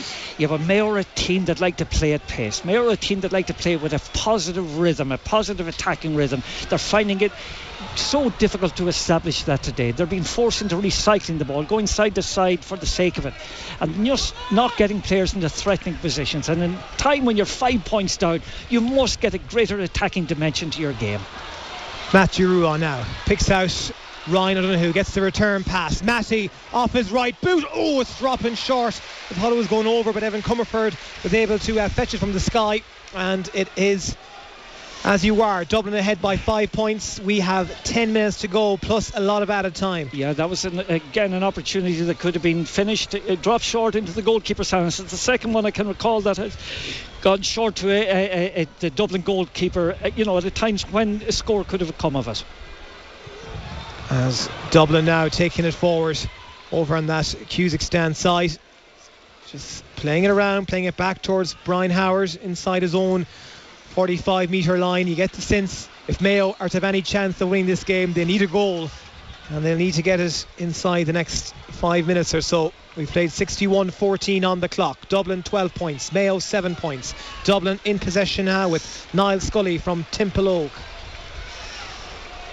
The switch direction over towards the Hogan stand side, our side here, as Davy Byrne looking to go past the challenge of Ryan O'Donoghue, and he is great pressurising by O'Donoghue. Wonderful for Mayo.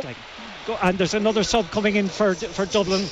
Yeah, it's Sean Bugler, and he's coming on for Niall Scully. And Scully, of course, with his yellow card. I'm sure that's perhaps in the back of the mind of Desi Farrell as well. O'Donoghue looking at this one now. He was going to take it. Robbie's coming up for it. It's a good bit out, but I suppose he has the breeze as well. Well, it's about 60 metres out, over on the Hogan stand of the ground, or Hogan stand of the pitch, down close to us here actually. But this will be some strike if he puts it over. Well, it really will be an incredible strike if he can get this. It's Robbie Hindley looking to reduce the deficit to 4 points in this All-Ireland Senior Football semi-final. Mayo and Dublin, brought to you in association with Connolly's Irish Pub in New York City. Robbie off his right boot. It's not going to make it, but it's going to be kept in. It's kept in miraculously kept in by a Mayo boot. Matty, I think it was. As Kevin McLaughlin now puts it over the bar. He does the necessary. Wonderful score, and now is back to 4 points, Martin. Well, that was Dermot O'Connor who got that in. It was a miracle from Knock that kept that in, the way he actually managed to get his foot to a ball that was going wide, knocked it back to Kevin McLaughlin. Kevin puts it over the bar, puts 4 points in the game. Still loads of time for them. Yeah, plenty of time now for Mayo. You hear the roar, you hear the belief now. They're starting to send it forward in towards James Carr, the man from Arda. He's out in front of his man. He's out now around the 45 metre line, just looking to spray it around to get it into people in the better position, as Conor Loftus has taken it over towards this Hogan stand side now. Gets support from into Hessian from Gary Moore. Hessian goes past 2 Dublin men, gives it to Kevin McLaughlin. McLaughlin back towards Jordan Flynn from Cross Malina. Jordan Flynn kicks it high and kicks it over the bar. It's back now to a 3-point game. Dublin 12 points, Mayo 9 points, and we have the bit between our teeth again. We have the bit between our teeth, and it's a very confident strike from Jordan Flynn. Great ball though. Great ball from Kevin McLaughlin back to him. If McLaughlin's influence can multiply, you know, he has the wherewithal to bring others into the game. Ryan O'Donoghue has been kind of... there's a Dublin player down injured at the moment. I'm not sure what's wrong with him. Sub for Mayo. Conor O'Shea is on to replace Conor Loftus. Let's see, is there a card being issued there? It's very hard to see what's happening. There's little scraps going on all over the field right now. Oh yeah, there were just... the roar there was for Hawkeye for that last score. I didn't think it needed Hawkeye, Jordan Flynn's score, but it does count. So it was a thaw. It was a thaw, yeah. And Dublin at the moment have every player lined up the spine of the field, clearly trying to make space out of the sides for the kick out. But Mayo, I think, have the bit between their teeth now. It's down to whatever it is, a 3-point game. There'll be loads of injury time, added on time. There's Dublin players going down injured, Maria, at the moment, just killing the clock. And Mayo, like Dublin, have found it very... when you think about it, Dublin have only scored, 2 points in the second half. Yeah. You know, it has been Mayo's half so far, and just the livelier team at the moment. It's just a shame in a way that this kind of, shall we say, spirit and motion didn't come that little bit earlier.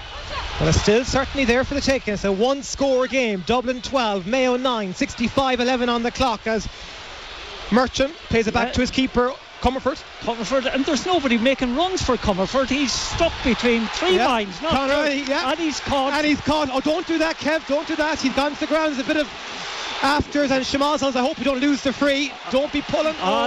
They're going to turn this over now, and if they're not careful, I think Jordan Flynn caught a grip of Comerford. They nearly pulled his jersey off him, but it's a free in for Mayo. Dublin have the big players with Dublin. He's bringing it in. Great. The closer the better. Referees on the edge of the D now.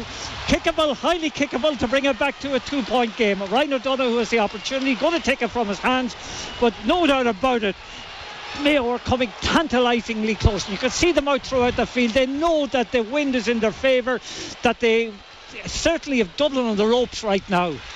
It's over from Ryan O'Donoghue. That's 2-17 in this year's championship for the Mullet Man, and it's back now to a 2-point game. Dublin are bringing on Sean McMahon to replace Owen Merchant. Yeah, Merchant's been taken off. He was finding it too difficult actually from O'Donoghue in the second half. Yeah, Ryan O'Donoghue's having a very good second half, but now they're bringing in McMahon, and Dublin just don't have the runners anymore. They don't have that cockiness, that arrogance about them. They have lost their way, and they're not getting their big players to actually kind of influence proceedings that they've been doing so much of the afternoon. Comerford forced to go long with his kick out, sending it towards Brian Fenton. He wins it. Great catch. Great catch by Fenton. But notice he cannot give the ball forward because there's so few Dublin players in front of him. But that was, if ever, an inspirational catch needed. Fenton got it that time. Great reception over there on that far side is Paddy Durkin. They're sending it forward now. Mayo looking to bring it through the hands if they can, but the referee spotted something. I think it was out for a sideline. Still a Mayo sideline ball. They brought it back. Yeah, it was in the Hessian actually. It was in the Hessian, yeah, that won that ball. And it's Mayo back to a 2-point game now. Dublin 12 points, Mayo 10 points, 67-22 on the clock as into Hessian now, taking it forward from Gary Moore. He's made a big impact since introduced in that first half. Gives it short now to Conor O'Shea, the younger of the O'Shea brothers, trying to go past 3 Dublin men. He's dispossessed back there. Loses the ball. That's the narrative again and again. Great tackle there for Mayo. This time it's Stephen Cohen was. They got the boot in. Good man, Stevie Cohen. Now it's to James Carr from Arda. Carr gives it short to Conor O'Shea. O'Shea looking to give it to Hessian. That's gone away from him. That's 2 passes Connor's given there. We've lost possession and good threatening position. Just panicking a little bit when we get the ball right now, instead of just being that little bit more composed. But Mayo got a couple of possessions that time, should have made more of. It's a free for Dublin just inside their own half. They're leading by 2 points and they're looking to launch it forward. Lee Keegan does very well there as well. No, it was Paddy Durkin. Paddy Durkin, sorry, got the hand in there at the time. Got the hand in, and Mayo free. Yeah, it's a Mayo free, and it's Conor O'Shea who has it just inside his own 45-metre line. He's going to go back to go forward. Yeah, he's gone back to, actually, I think it's Diarmid, yeah. And Diarmid, crossfield ball all the way over to Paddy Durkin now. Yeah, notice actually Stephen Cohn has got it to the forward line. So Paddy taking it forward into the Dublin half now. He's 55 metres out. Good ball into James Carr out in front of Sean McMahon. Looking for support. Gets this from Hessian. It's going to be Tommy Conroy. Tommy Conroy! What a score. Has it over the bars. Back to a 1-point game. What a and score. now there's belief, What Martin. a score now from Conroy. Now you're seeing the Mayo fight. Now you're seeing them come back into it. Dublin are all over the place. Mayo are all over the place in the right kind of way. Dublin are trying to suck the death out of it. Mayo are coming at them in waves now. It's a 1-point game. You hear the roar. Mayo, Mayo, ringing around Croke Park. Dublin now looking to take it forward, sending it into that full forward line. The champions still ahead by 1. It's Kieran Kilkenny. Has Swanee O'Hora with him for company. A challenge comes in for Mayo man to try and dispossess it. It's still there for the taking. Conor Lane blows his whistle. It's a free in for Dublin, and I have to say, of the harsh variety. Yeah, Brian Walsh that time was the judge to have fouled. He was a judge. Brian Walsh was the judge to have committed the foul. Now it's a free in. I don't know what Conor Lane is doing inside there. He's gone in, maybe just waiting for the game. There's 7 minutes action of added on time. 7 minutes of added on time to come. But Dublin are taking today and tonight and tomorrow to take this free. Dean Rock is coming over. He's certainly not in any rush. He's not in any rush, that's for sure. We're into the first of those 7 minutes of additional time. You can hear the roars, the boos. The atmosphere is electric. There may only be 24,000, but you think there was 82 in the house tonight. Dean Rock off his right boot, shooting into the hill, connects. It's over. It's a good score from Rock. A lot of pressure on him that time, but he's delivered again and again from Dublin in those situations, and that puts again about a 2-point margin between the teams. Yep, 2 points there's again. Still loads of time from a Mayo point of view. It's Dublin 13 points, Mayo 11 points. We have just over 6 minutes of additional time remaining. Mayo need to take it forward. They've men forward here if they can get the ball down to get his. Yeah, Brian Walsh, he's free. Brian Walsh picks it up now, entering into that Dublin half. He certainly has speed to burn the Ballintubber man. He has Finton coming close to him. He's coming inside now towards the centre, looking for Mayo players. They need to try and make a score count from this attack as Stephen Cohn comes in to assist. Back to Brian Walsh, and now it's over on that Cusack stand side as Ryan O'Donoghue gives it all the way back into Hessian. Enda Hessian has made some difference to this team in the second half. In fairness to him, he's lit up proceedings. His attacking ability, his instinct to get forward, and his speed in particular has made a big difference to Mayo. And again, they're just Keegan on the ball now, about 50 metres out in front of the goals, just teasing, waiting for a tackle to come in, but trying to probe and make an opening. Ryan O'Donoghue now 45 metres out, finds James Carr out in front of his man. Carr turns off his right boot. Wide. Terrible wide. That was again an opportunity that should have been scored by Carr. They're dreadful. That sucked the life out of you, those wides. That's a 7th wide for Mayo, and as Martin said, that was a real scoreable opportunity. We needed that to get back to within a point, but it's still 2 between the sides. Comerford going long with the kick out, aiming it towards Paddy Small. Conor O'Shea is up there as well. It's bypassed both of them and has fallen now for Paddy Durkin inside his own 45 metre line, and the Dublin man holding and pulling and dragging, and eventually the free is given. And again Mayo are just again so much more composed at the moment. They have Dublin on the rack. If they were just that little bit more efficient in front of goals, that little bit more composed in front of goals. But listeners, when you leave this game this evening, if it hasn't gone our way, we certainly had the opportunities. There has to be a free here for Ryan O'Donoghue. Not at all. That referee needs birdseed to blow the whistle. Well, it's absolutely crazy what Conor Lane isn't seeing here as Dublin get away with it, and now they have Dean Rock just inside the Mayo half. He's playing it back, and this is what Dublin love to do, control possession. There's 4 minutes of additional time to go. The Dubs are ahead by 2. If we're to any hope, Mayo have to just get possession. Good hit from O'Donoghue. Good hit from Ryan, but it's still with Dublin. And he got it again. He got it the second time. Now they have to score with it. Brian Walsh, the Mayo man gone down again. McLaughlin was fouled, referee. It's going to be a free. He saw it. It's a free for Mayo on the verge of the large D. And this should hopefully bring it back to a 1 point game and then fasten those seatbelts even tighter. We're in for a rocky finish. Yeah, Kevin McLaughlin was running forward that time to make the overlap, taken out of it. O'Donoghue it was who had forced the turnover. O'Donoghue now has the responsibility of putting it over the bar. Conor Lane has gone in to book a Dublin defender for that tackle. He's issued a yellow card. I can't see to which number. But to the fullback, Davy Byrne. Yeah. Yellow for Davy. Yeah. O'Donoghue from Balen Whitworth, where the ocean kisses Ireland, off his right boot to bring it back to a 1 point game.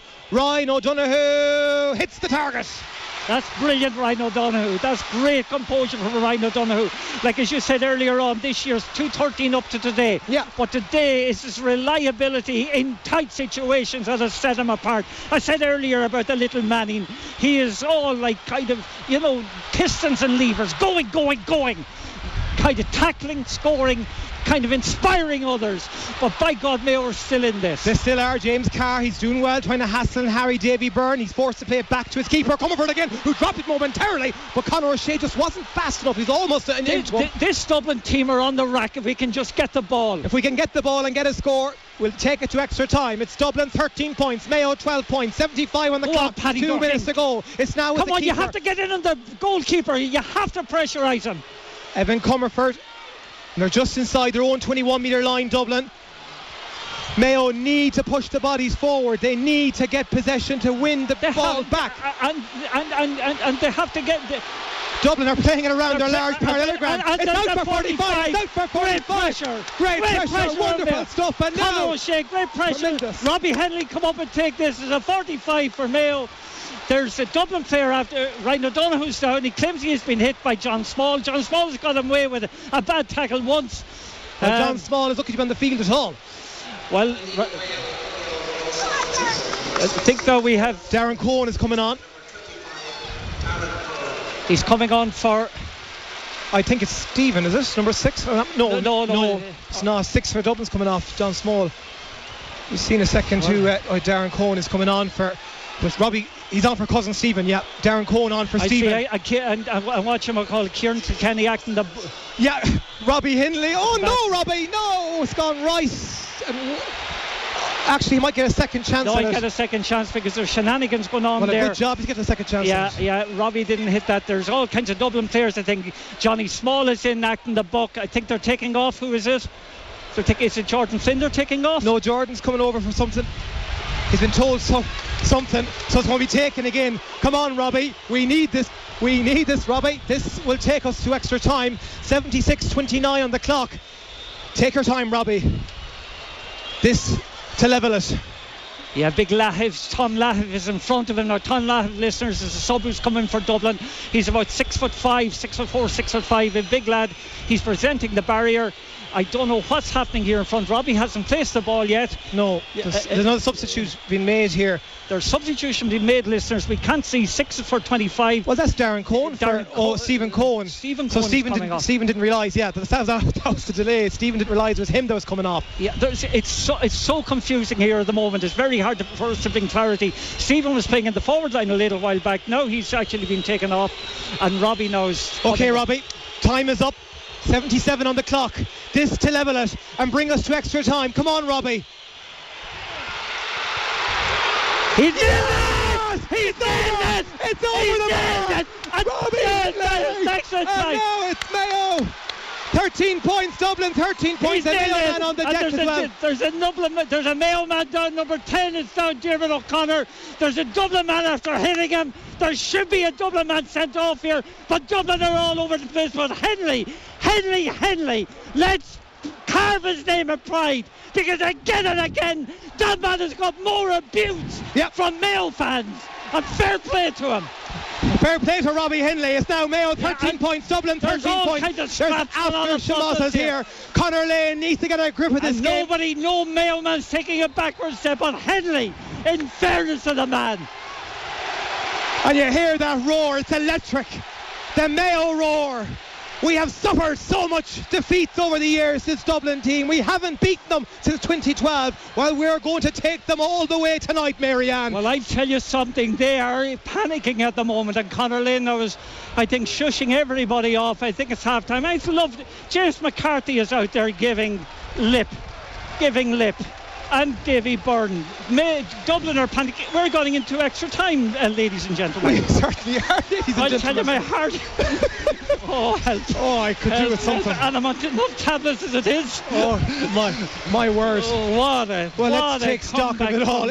What a game of football. Well, I am so pleased to see Mayo come back in the way they did, and Robbie Henley to nail that score, because no man, and you know it, Michael D, has been as maligned as that man. Certainly it was some effort from Robbie Henley, and he has taken this game to extra time. Mayo were trailing Dublin at half time, 10 points to 4. We got 3 on the bounce in the first quarter, but Dublin began to come back. That big hit, and I tell you, when Conor Lane sees it again tonight on Owen McLaughlin, how Paddy Small is still in the field remains a mystery. Was it John Small? John Small, number 6, sorry, John Small. How he remains in the field is a mystery. But Mayo, they ran the bench, they brought on plenty of legs, and plenty of guys all fought diligently, fought so hard to get into a position to take this game to extra time. I mean, Martin, when you analyse that last quarter even, it was quite simply phenomenal. It was phenomenal. In the second quarter, Mayo got 3 in the bounce. Ryan O'Donoghue, Robbie Henley and Lee Keegan, 3 in the bounce. They prevented in that time Dublin scoring at all. Then Small and Rock got scores, which I thought looked kind of maybe, curtains for Mayo in respect. But when we needed it, Kevin McLaughlin came with a score. Then Jordan Flynn. But then you had Ryan O'Donoghue with a pressure free. You had Tommy Conroy with a great kick from distance. But the last 2 frees from Ryan O'Donoghue and Henley's last minute 45. Now, listeners, Henley's 45 when it was originally taken went wide. But the referee wasn't prepared at the time for the kick to be taken because there was a sub coming in. And therefore, correctly, he allowed the kick to be retaken. And the second time round, Henley put the ball on the place and put it over the bar. Calm as you like. It was like the world stopped for a moment. Oh, well, my heart stopped. I tell you what. Well, it was like the world stopped for a moment. Oh, my goodness. When I seen that umpire wave that white flag. Oh, it was beautiful. Magic. Absolutely. But no, in fairness, we talked about Mayo brought nothing to the game in the first half. Nobody raised their game. The strange thing the thing about it is, rather, the lads who came in, I thought Hessian provided a huge boost to the team when he came in. His pace in particular coming forward from the back was notable. James Carr got did James Carr get a score in that? Jordan Flynn rather. Yeah, Jordan Flynn got a good score. Then Ryan O'Donoghue, Tommy Conroy, but when you think about it, Michael D, we missed 2 or 3 huge opportunities. Yeah. Like James Carr missed 2 huge opportunities from scores. Yeah. And like on a day when, Aidan O'Shea never fired, it's very unusual to see him have been taken off, but he was taken off midway through that second half, and rightly so, because it wasn't happening for him. But on a day that he hasn't fired, others inspired in the second half. I thought at times Kevin McLaughlin made big plays that made a difference. But when you think about it, Henley scored that brought it back to 4 after half-time. Henley scored that brought it, before half-time when he kicked a long-distance kick to break it 3 points to 9. He has got 3 of the crucial scores in this half, and has, in a sense, brought Mayo into a game that they could have won. You think of the chances they missed in the first half and in the second half. Dublin are on the rack.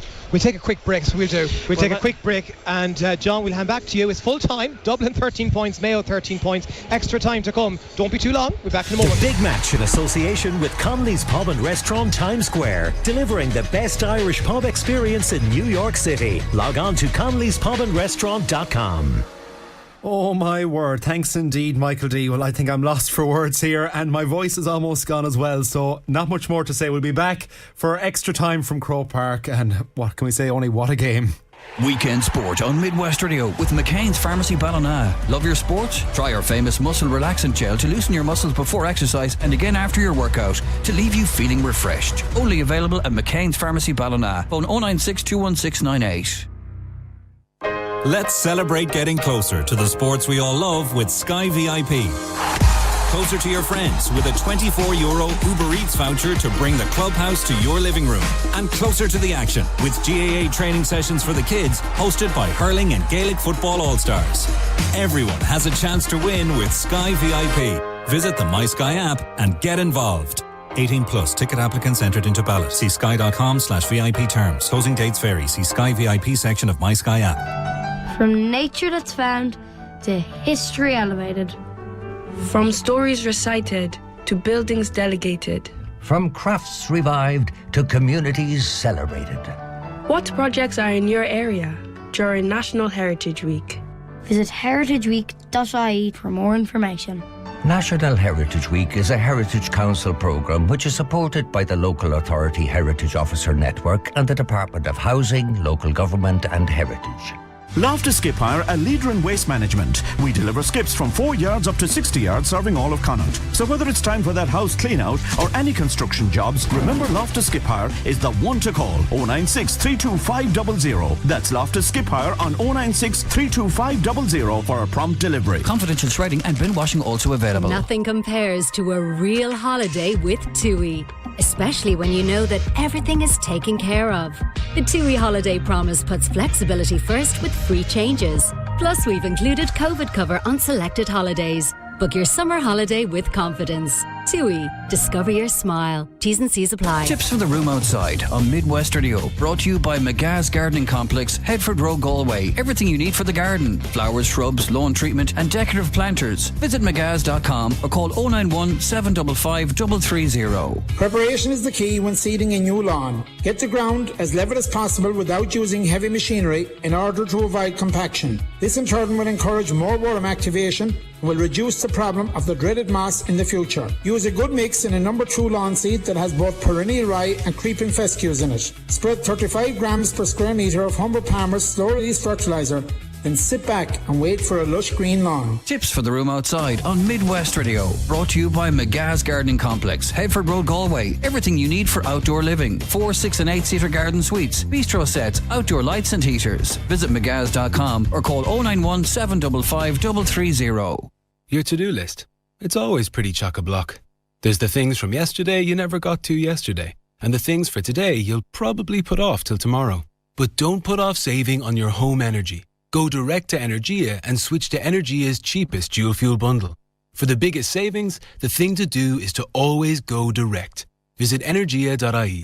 Energia, the power behind your savings. EAB €1,665 based on average annual usage. 12-month contract, discounted unit rates, standing charge, PSO levy and carbon tax, T's and C's and early termination fee apply. Valid from July 2021 and subject to change. Verification and T's and C's at energia.ie/EAB. At Permanent TSB, we know your first home isn't always your forever home. Times change, families grow, and now you're looking for something a little more permanent.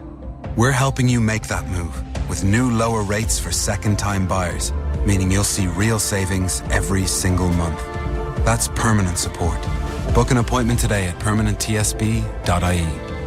Lending criteria, terms and conditions apply. Security and insurance is required. Warning, if you do not keep up your repayments, you may lose your home.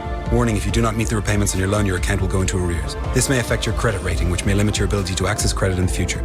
Permanent TSB PLC is regulated by the Central Bank of Ireland. Weekend sport on Midwest Radio with McCain's Pharmacy Ballina. Love your sport? Try our famous muscle relaxant gel to loosen your muscles before exercise and again after your workout to leave you feeling refreshed. Only available at McCain's Pharmacy Ballina. Phone 096 21698.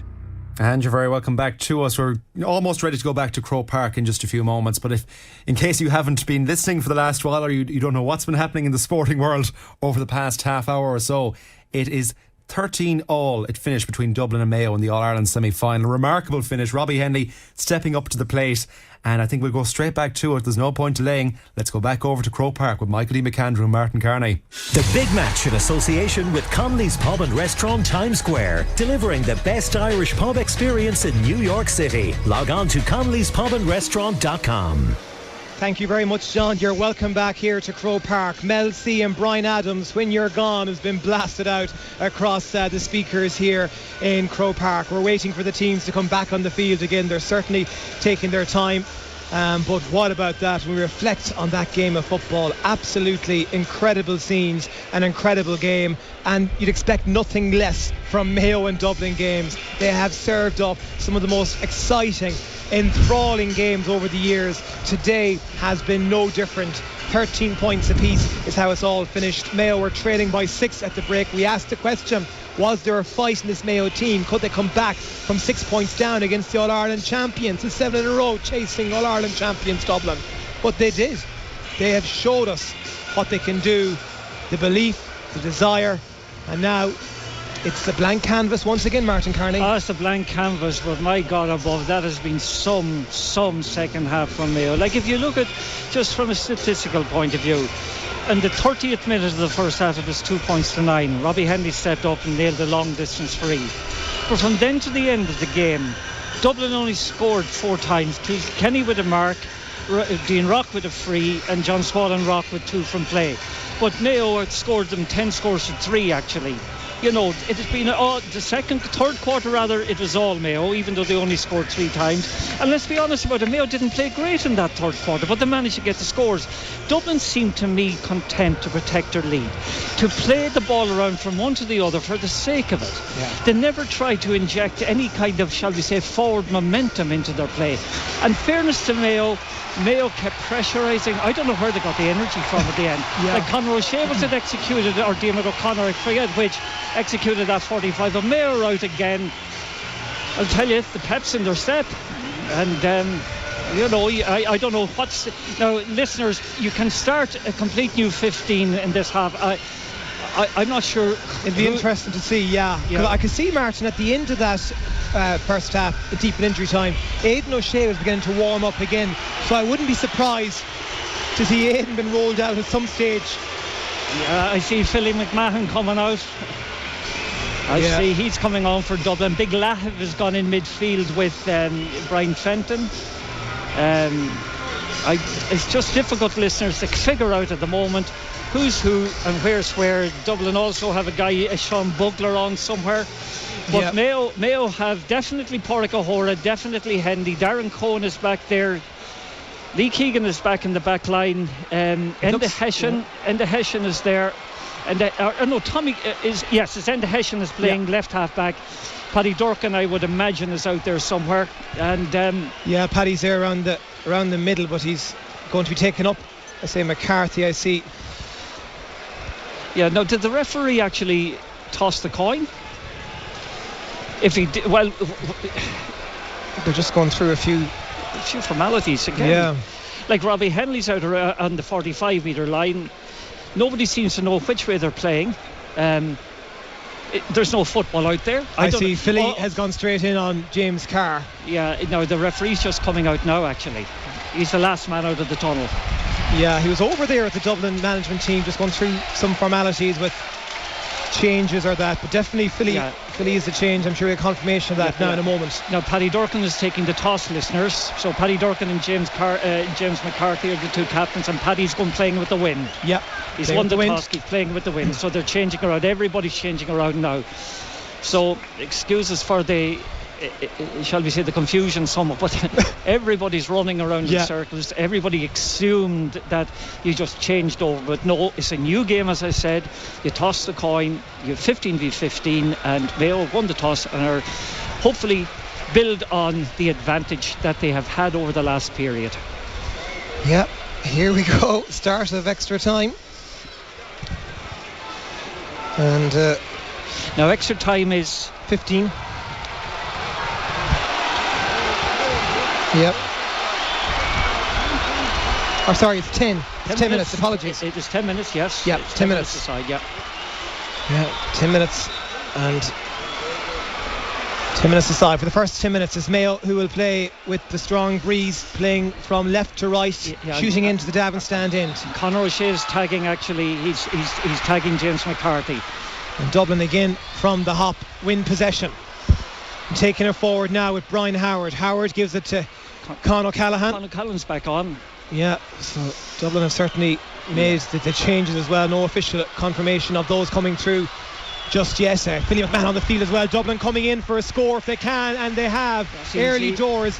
That one has been fisted up and over the bar, and Dublin have got the opening score of this added on period, and that has come from number 19, Sean Bugler. Sean Bugler, that was a good score from Bugler because he was been well marked, but he got the ball, punched it over with his left hand. Robbie Henley kind of gets the kick out, gets it back and starts Mayo's counter-attack, but they have got to try and keep pace, energy and that, shall we say, cavalry charge style of football as they showed in the last quarter. They've got to maintain that, and Keegan is trying to show the way. Keegan trying to go past the challenge of Colin Basquel, gives it short to Matty Ruan, and they're just entering into the Dublin half now, Mayo, as Stephen Cohen, who's back on the field as well,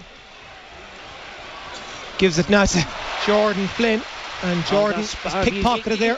He's more than pickpocketed, he was just laying on that, kind of too ponderous, not decisive in what he was doing. He was looking for runners inside. The runners have made their move, but he didn't deliver, and he was pickpocketed, you should say. Brian Finton to Brian Howard, the two Brians combining, and it's over now with John Small, and Small gives it short to Davy Byrne. Dublin ahead by a point. We played a minute and a half in the first half of extra time.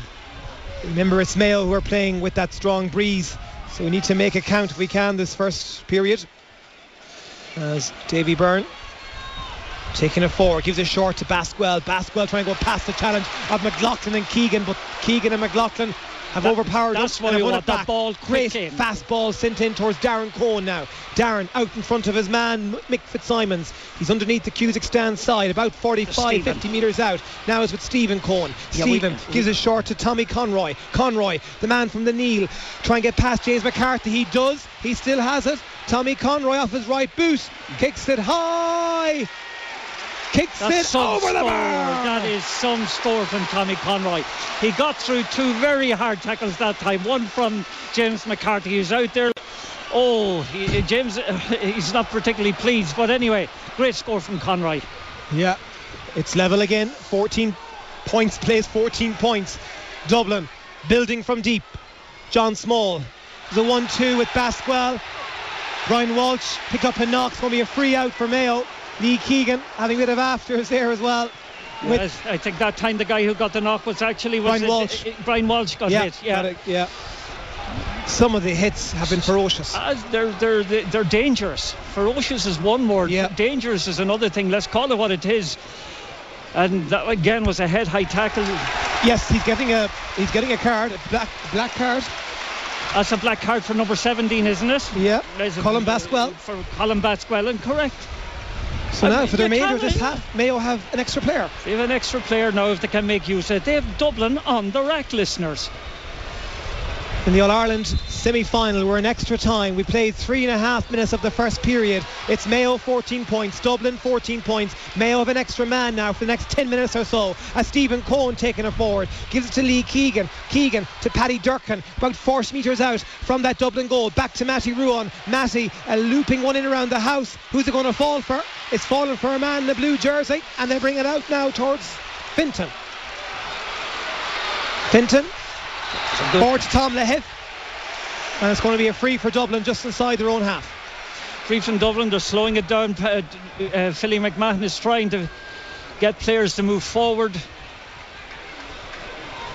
Well, Philly McMahon, the man involved with Bohemians as their performance coach,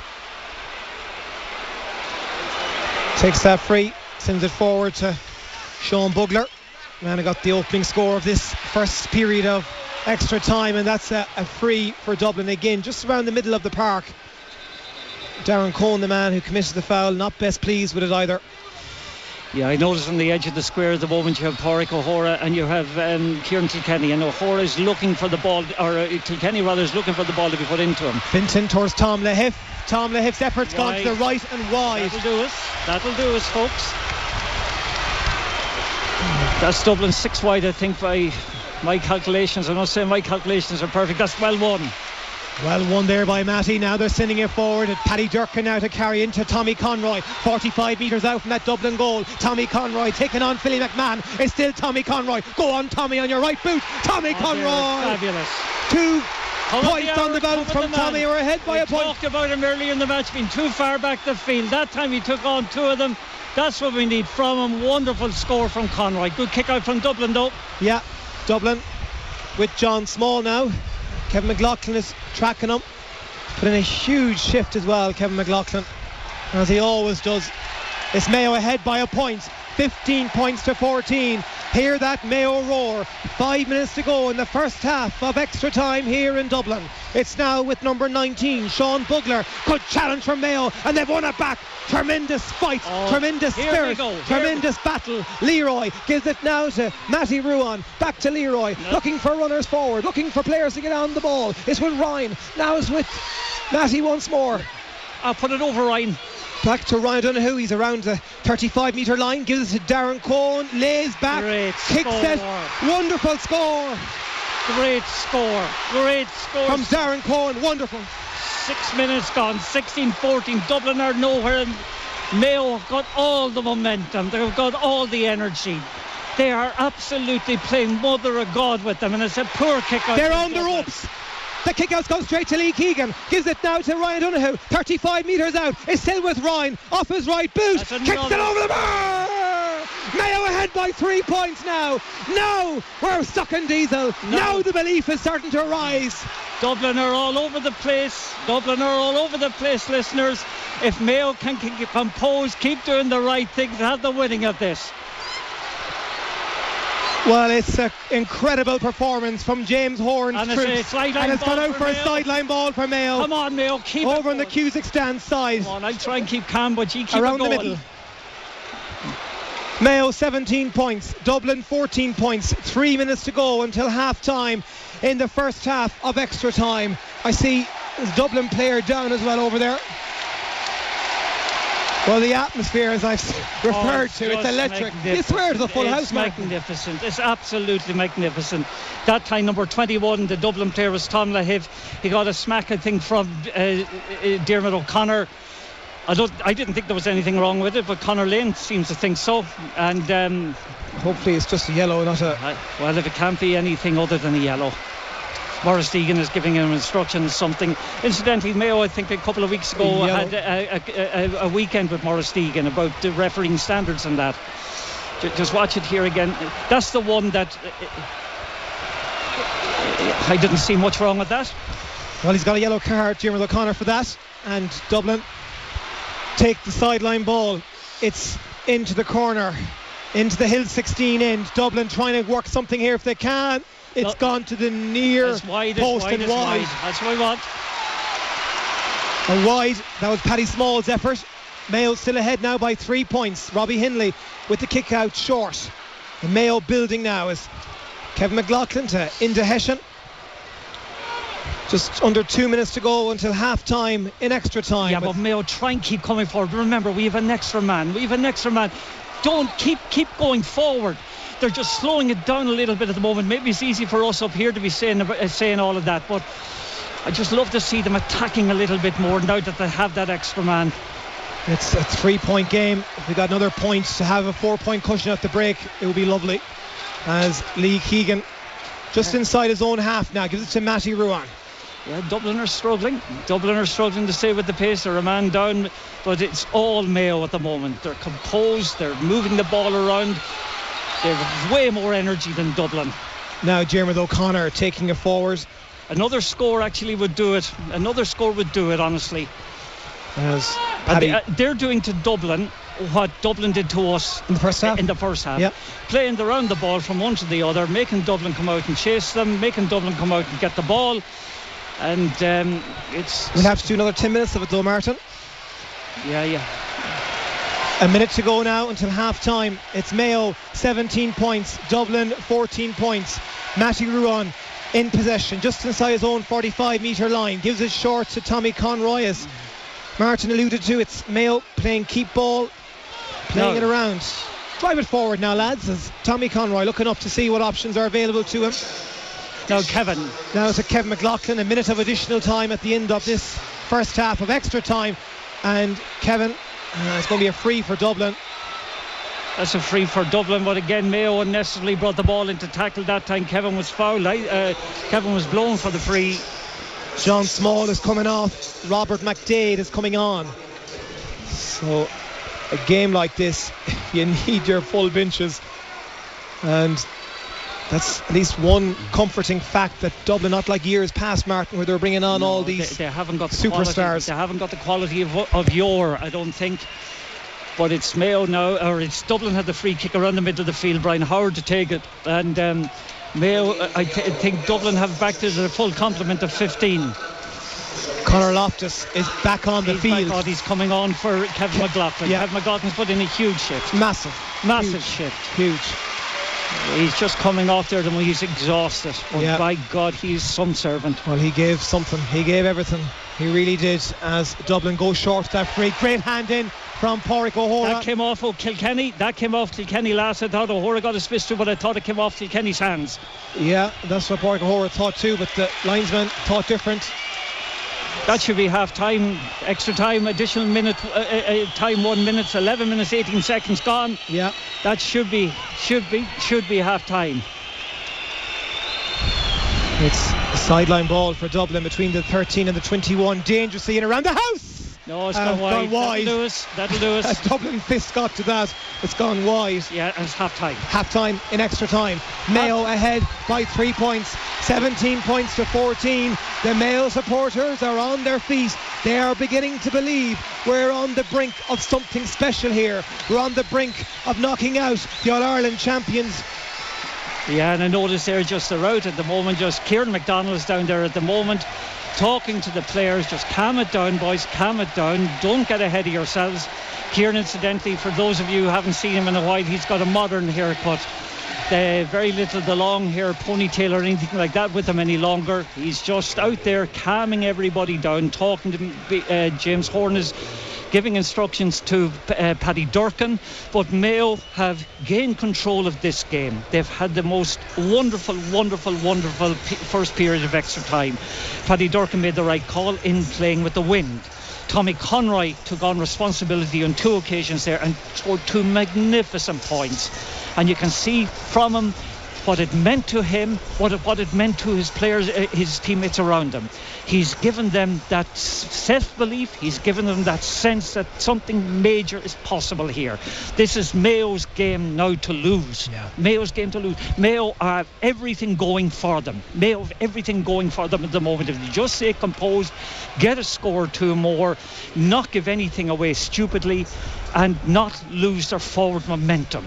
Honestly, I sometimes think, when we see them trying to control the ball control the game at the end by playing the ball around from one to the other, I'm not sure if that game suits Mayo. Yeah. Mayo are a high tempo attacking team that need to be playing on the forward foot all the time. When they start regenerating the ball too much, I sometimes think that they kind of just lose that little bit of direction. We're getting ready now for the final piece of this jigsaw. Mayo leading Dublin by 3 points as we get ready for the second period of extra time, and Dublin will have their full complement back on again now in a few moments. And yeah, Dublin are shaken out there at the moment, and for the throw in for the second half, I think you have Jordan Flynn going in alongside Big Tom Lahiff, going on Tom Lahiff, and Matty Ruan has slaved away all day there today. Yeah. But Mayo certainly have the appetite. Mayo have the everything in their favour right now. It'll take 4 scores to beat them if they don't concede a goal, and they're well capable of winning this. And the win the throw in. Yeah, Jordan Flynn done very well there to put his hand in. Brian Walsh looks like he's fouled. He is fouled. Yeah, he is fouled. So he wins a free just marginally inside the Dublin half. It's against the breeze, so they won't be going to take it. They're going to take a short. Yeah, but I'd like to see them getting forward more. They're kind of happy enough to recycle the ball from one to the other, and in fairness with the extra man, that's okay. Yeah, they're spraying it around now inside their own 45-metre line as Stephen Cohen. Yeah, they're trying to draw Dublin onto them, and Dublin are finding it very difficult to actually come and get the ball. And Paddy Durkin looking for the runner in space. Great run Pádraig O'Hora. Great run for Pádraig. He's pushed in the back. Yeah, and he wins his free. Dublin are panicking, and more of that, boys. More of that, boys. O'Hora made a fabulous run forward that time from defence, from the full back line. Give that injection. He's going to lie there for a month of sunlit if he can. Eat into the clock. Ryan O'Donoghu's coming out to him. Kind of Ryan's no doctor, but he's coming out to have a word with him. And I say the two words are stay down. You know, but Durkin that time, a lovely ball into space. And there's nothing much wrong with Swanee. He's up. He's up. He's full of life. The Karate Kid. He has put in some performance. He's put in some performance, but this man has put in some performance too. Tommy Conroy picks it up now, going past 2 or 3 Dublin men to Ryan O'Donoghue. O'Donoghue then. Ryan! Oh no, he's fouled ref. Oh, that was an opportunity. Wide. But in fairness, he was being dragged out of. As he was going for that ball, but that had he got it, that was the winning of the match. Yeah. Look at how well he got inside his match. No, it's good defending. It's good defending. Give a credit to the Dublin guy for getting back. So Dublin making a substitution as Aaron Byrne is on to replace Brian Howard. 12 minutes on the clock now, 8 to go, and great play there from Jordan Flynn. Yeah, good tackle on Jordan Flynn. Like we're 2 minutes into we're 2 minutes. God, I forgot to turn on the stopwatch. Okay. We're 2 minutes and 10 seconds into the second half of extra time. Mayo ahead by 3 points. Dublin now coming on the attack, and they're taking it forward. Another turnover. Wonderful turnover. Now go forward, Tommy. Go forward, Tommy. Good play there by Darren Cohen and Tommy Conroy now, and now it's Stephen Cohen. Yeah, Stephen. And that's good play from Matty Ruan. He's been Matty has 4 Dublin men around him. Referee. It's going to be a free for Dublin. Yeah, no, the players, in fairness to both sets of players, are exhausted, and now Dublin are going to try the long ball in, but Paddy Durkin has anticipated it. Good man, Paddy. Give it quickly out to the side. Now keep going forward. A high tackle. A very high tackle there in the Mayo player. Stay down. And the referee is over there like he's like a priest of benediction, the way the hands are coming up and down, or playing a piano on a bad night. James Carr is the player. There's a high tackle on James Carr. Yeah. So what's the card going to be for the Dublin man in question? I think it's Paddy. Paddy Small. It's nearly gone around all the Dublin forwards. The only one not to get a card is Kilkenny. And it's a yellow card. Well, he's looking. Some amount of yellow cards. Yeah, and Sean Moffat is out there. I saw Sean Moffat with the Ballina hurlers last weekend when I was down watching Ballina play Turin in the hurling final, and he was out with his young son after the match kicking ball into the goals. It was lovely to see. Yeah. But he's out there now and he's in no rush. He's down on top of James Carr? Yeah. He's again doing the little hand shuffle to say things are maybe not great, and it was a high tackle. It was a very high tackle. Did you hear the Mayo roars? It's eaten into the clock. It's Mayo 17 points, Dublin 14 points. 4 minutes gone in the second half of extra time, but no doubt there'll be 2 or 3 added on now. There'll be 2 or 3 added on. Yeah, there'll be 2 or 3 added on to here. But Mayo have this game. Mayo have this game if they just can prevent, doing something stupid. James Carr has been taken off. Actually, he's been helped off the field, and as a result of that tackle, James Durkin's coming on.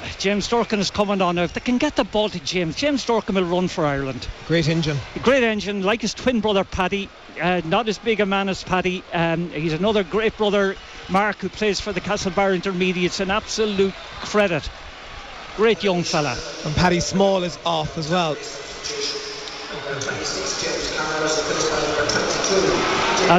That's great play by Conor Loftus. Yeah, tremendous play by Conor Loftus there underneath. Great play by Conor Loftus. The Cusick stand, and Mayo now bringing it around to Jordan Flynn now. To O'Hora. Mayo ahead by 3 points. 5 minutes gone, the second half of extra time. They spray it over now towards the Hogan stand side, towards Paddy Durkin. Paddy sells a dummy to Aaron Byrne. Come on, look for the twin brother wherever he is and give it to him, because he can run for Ireland. He's fresh legs. But look at James McCarthy. There's no running left in him. There's no running left in a lot of those Dublin players. It looks to me they have said to themselves, we've done so much over the years, we don't have the energy there any longer. Mayo just need to see the job out, not to make any mistakes. keep going, keep doing the basics right. Just don't do anything foolish with the ball now, lads. Stephen Cohen gives it back to Matty Ruan. Mayo in possession on their own 45-metre line. Stevie gives it back to Robbie. And Robbie Henley now. Yeah, but here's where the problem started. We got caught inside our own 13-metre line by overdoing the short play. That's good ball out now to Jordan Flynn. Now he has got to get forward. Give it quick. Jordan Flynn takes a solo. Looks up, hops the ball. Ryan O'Donoghue made a great run from there. Said he opts to give it to Lee Keegan, and now it's with Ryan O'Donoghue just underneath the Cusick stand. There's James. Or no, that's Darren Cohen, I think. That's Darren Cohen, yeah, that runs for that one. And he's pushed, looks as if he was pushed out, but it's going to be a sideline ball over there for Dublin. Another substitute for Mayo now. It's Brendan Harrison. My goodness me. First time since 2019 that he's played a game. Wonderful. He has played so little club football, and he's coming in instead of Diarmuid O'Connor. Diarmuid has run his legs off at this stage. He has. He's run 3 marathons. He really has. All over the pitch. Great to see Brendan Harrison out for so long for injuries. We said 2019, that All-Ireland semi-final was his last game for Mayo, and it's great to see him back for these final few moments. Mayo 3 points ahead. Like, when you think about it in the second half, Dublin have only managed 4 scores. Mayo is against that, have managed 13. I mean, it's an extraordinary turnaround. What a display. But I think the fresh energy that the subs brought into the team has helped, but it's not over yet. It's not over yet. You can never write Dublin off. They're launching one in around the house into that full forward line. Dublin win it in there. Conor Lane is looking, and Mayo have won it back. Lee Keegan. It's Lee Keegan that has it. And that's a white ball. That's a white ball, yeah. That's a right call. I go the way out of that when you call it. Given out to the referee or to the linesman. He punched the ball out of his hand. That's a Mayo ball all the way. We're not biased. We're not biased. Cormac Costello. So it's the kick out from Robbie Henley. Mayo ahead by 3 points. In possession, inside our own 45-metre line now with Brendan Harrison, who was fouled and wins his free. Good man, Harry. We've men loose here down this side if it gets to them. We could do it a point for insurance. Brian Walsh, look at Paddy. James Dorkin here is out here rather. Well, we could do with an AIG insurance score, that's for sure. Mayo 17 points, Dublin 14 points, 18-11 on the clock. Goodbye, Paddy. Wonderful stuff there by Paddy Durkin. It was like something you see in the basketball court. The foot pass is causing a bit of trouble there for O'Hora, and Dublin have won it back. And Dublin are on the attack. There's still life in them. They're still life in them. They're not gone yet. They're still going. Dublin. McMahon. Great tackle. Wonderful tackle. Interception. Extraordinary stuff from Mayo. That's great stuff. Well done, Ryan O'Donoghue. Up ya, boya. And there's a Dublin player went in to kill him, and Ryan did a little triple toe loop, got around him. I think Davy Byrne did more harm to him than he did to O'Donoghue. He's gone into cramp, in fairness, but O'Donoghue's little triple toe loop as he spun there, beautiful, absolutely beautiful. Won the free kick. I think Lee Keegan is coming over to the sideline, is he? He is, surely. You hear that roar again. Mayo, it's absolutely spectacular stuff. So many times we have failed to beat Dublin. Yeah, they're bringing in Aidan O'Shea again. Yeah, Aido's getting warmed up down there. Yeah. And he's getting, I think, as much to waste the clock as anything. Great free in. Okay, he's been held, Rev. Brian Walsh has been held that time. I thought that was he was being held, but the referee didn't do anything about it, and Dublin are on the attack. It's not over yet. It's not over, folks. Brian Fenton, dangerous one in. It's cut back there, Keegan, Mayo, and it's Leroy. Good man, Lee Keegan gives it forward now to Jordan Flynn. Jordan Flynn has done very well since he come in. Darren Cohen now picks it up. Launch it out, Darren to Pádraig O'Hora. Goodbye, Horwa. Yeah, he won that ball under pressure. He did, and you can see the resigned look on James on James McCarthy there. The legs are heavy. There's going to be 3 minutes of additional time at the end of the second period of extra time. It's Mayo 17 points, Dublin 14 points. Aidan O'Shea is getting ready to be introduced. Tommy Conroy is going further forward. Ryan O'Donoghue's coming all the way back to take a free kick on his own 45-metre line. And who can blame him? Just keep possession if you can, Ryan. Don't give it to a Dublin man though. No, and he has. It's gone straight to a Dublin man. It's gone straight to Davy B, and he's playing it forward now with Philly McMahon launching a dangerous one in around the house. It's there for a Dublin man. It's there for Cormac Costello. Great save by Paddy Durkin. It's gone out for 45. Paddy Durkin's white boot. Well, they should frame that boot in years to come. Well, that time the high ball came in, folks. I'm finding it hard to explain things here. But it came in. It was won by a Dublin attacker. I think it was Kilkenny. He flicked it off. The left-footed kick was from the edge of the large rectangle. Paddy Durkin got his foot to it and put it out for a 45. Aidan O'Shea is on for Darren Cohen. Aidan O'Shea's gone back in his full back line. He's gone back on the line there. The 45 metre being taken. They'll lob it into the square because there's no point in 90 seconds of additional time to go. It's in around the square. Aidan O'Shea gets a hand to it. It's a free out. It's a free out. The Mayo man on the ground as well. And there's another. And Philly's going to get a little bit of a card, and it'll be a colour red. And he's going over the performance coach for Bohemians. Or is he being given a card? Conor Lane is calling them back. I think a black card for Cormac Costello. It's a black card for Cormac Costello, Yeah. Oh, it's happening everywhere. James McCarthy. It's James McCarthy. But Philly McMahon is having words with Ryan O'Donoghue. Ryan will stand up to him and give him as good as he gets. Absolutely. James Horn is urging Ryan to get up the field. Yeah, and Robbie Henley's he's not rushing it, shall we say. We have less than a minute to go. It's Mayo 17 points, Dublin 14 points. We're within touching distance of reaching the 2021 All-Ireland football final, but it's not over just yet. Is there sting left? Great stuff there, won by Mayo's into Hessian, and Mayo have won a free around the middle of the park, and we'll take our time with this, lads. Take your time and bring Robbie up. Do bring him up. But Robbie's stretching. Robbie's going to come up. It's from the halfway line, and if I were Robbie, I'd walk up. No, there's a Dublin man. I don't know. There's a Dublin man. The referee is out there, and he's spooking another Dublin man, I think. Sean Moffat is in there talking to the referee, asking for time to treat an injured player. He has all kinds of signals that the player needs. Well, he has so many players in that book. He needs a fool's cap nearly to write them all in. It's Tommy Conroy or number 19 that's down. It's in the Hessian that's down. And Mayo now have the ball out under Hill 16, just taking their time. Playing it around now. O'Hora. And now it's with Ryan O'Donoghue. And Mayo 4 metres out from that Dublin goal, playing it around, keeping the ball to try and ensure that we'll see the job out. And Dublin are out. Mayo are through to the All-Ireland Senior Football Final. 17 points to 14 after extra time. Absolutely sensational. Woo! We came, we saw, we conquered. We bearded the line in their own den, and then we have slain it. We have to applaud Dublin. They were last defeated here before 81,500 people in August 2014 when Donegal beat them.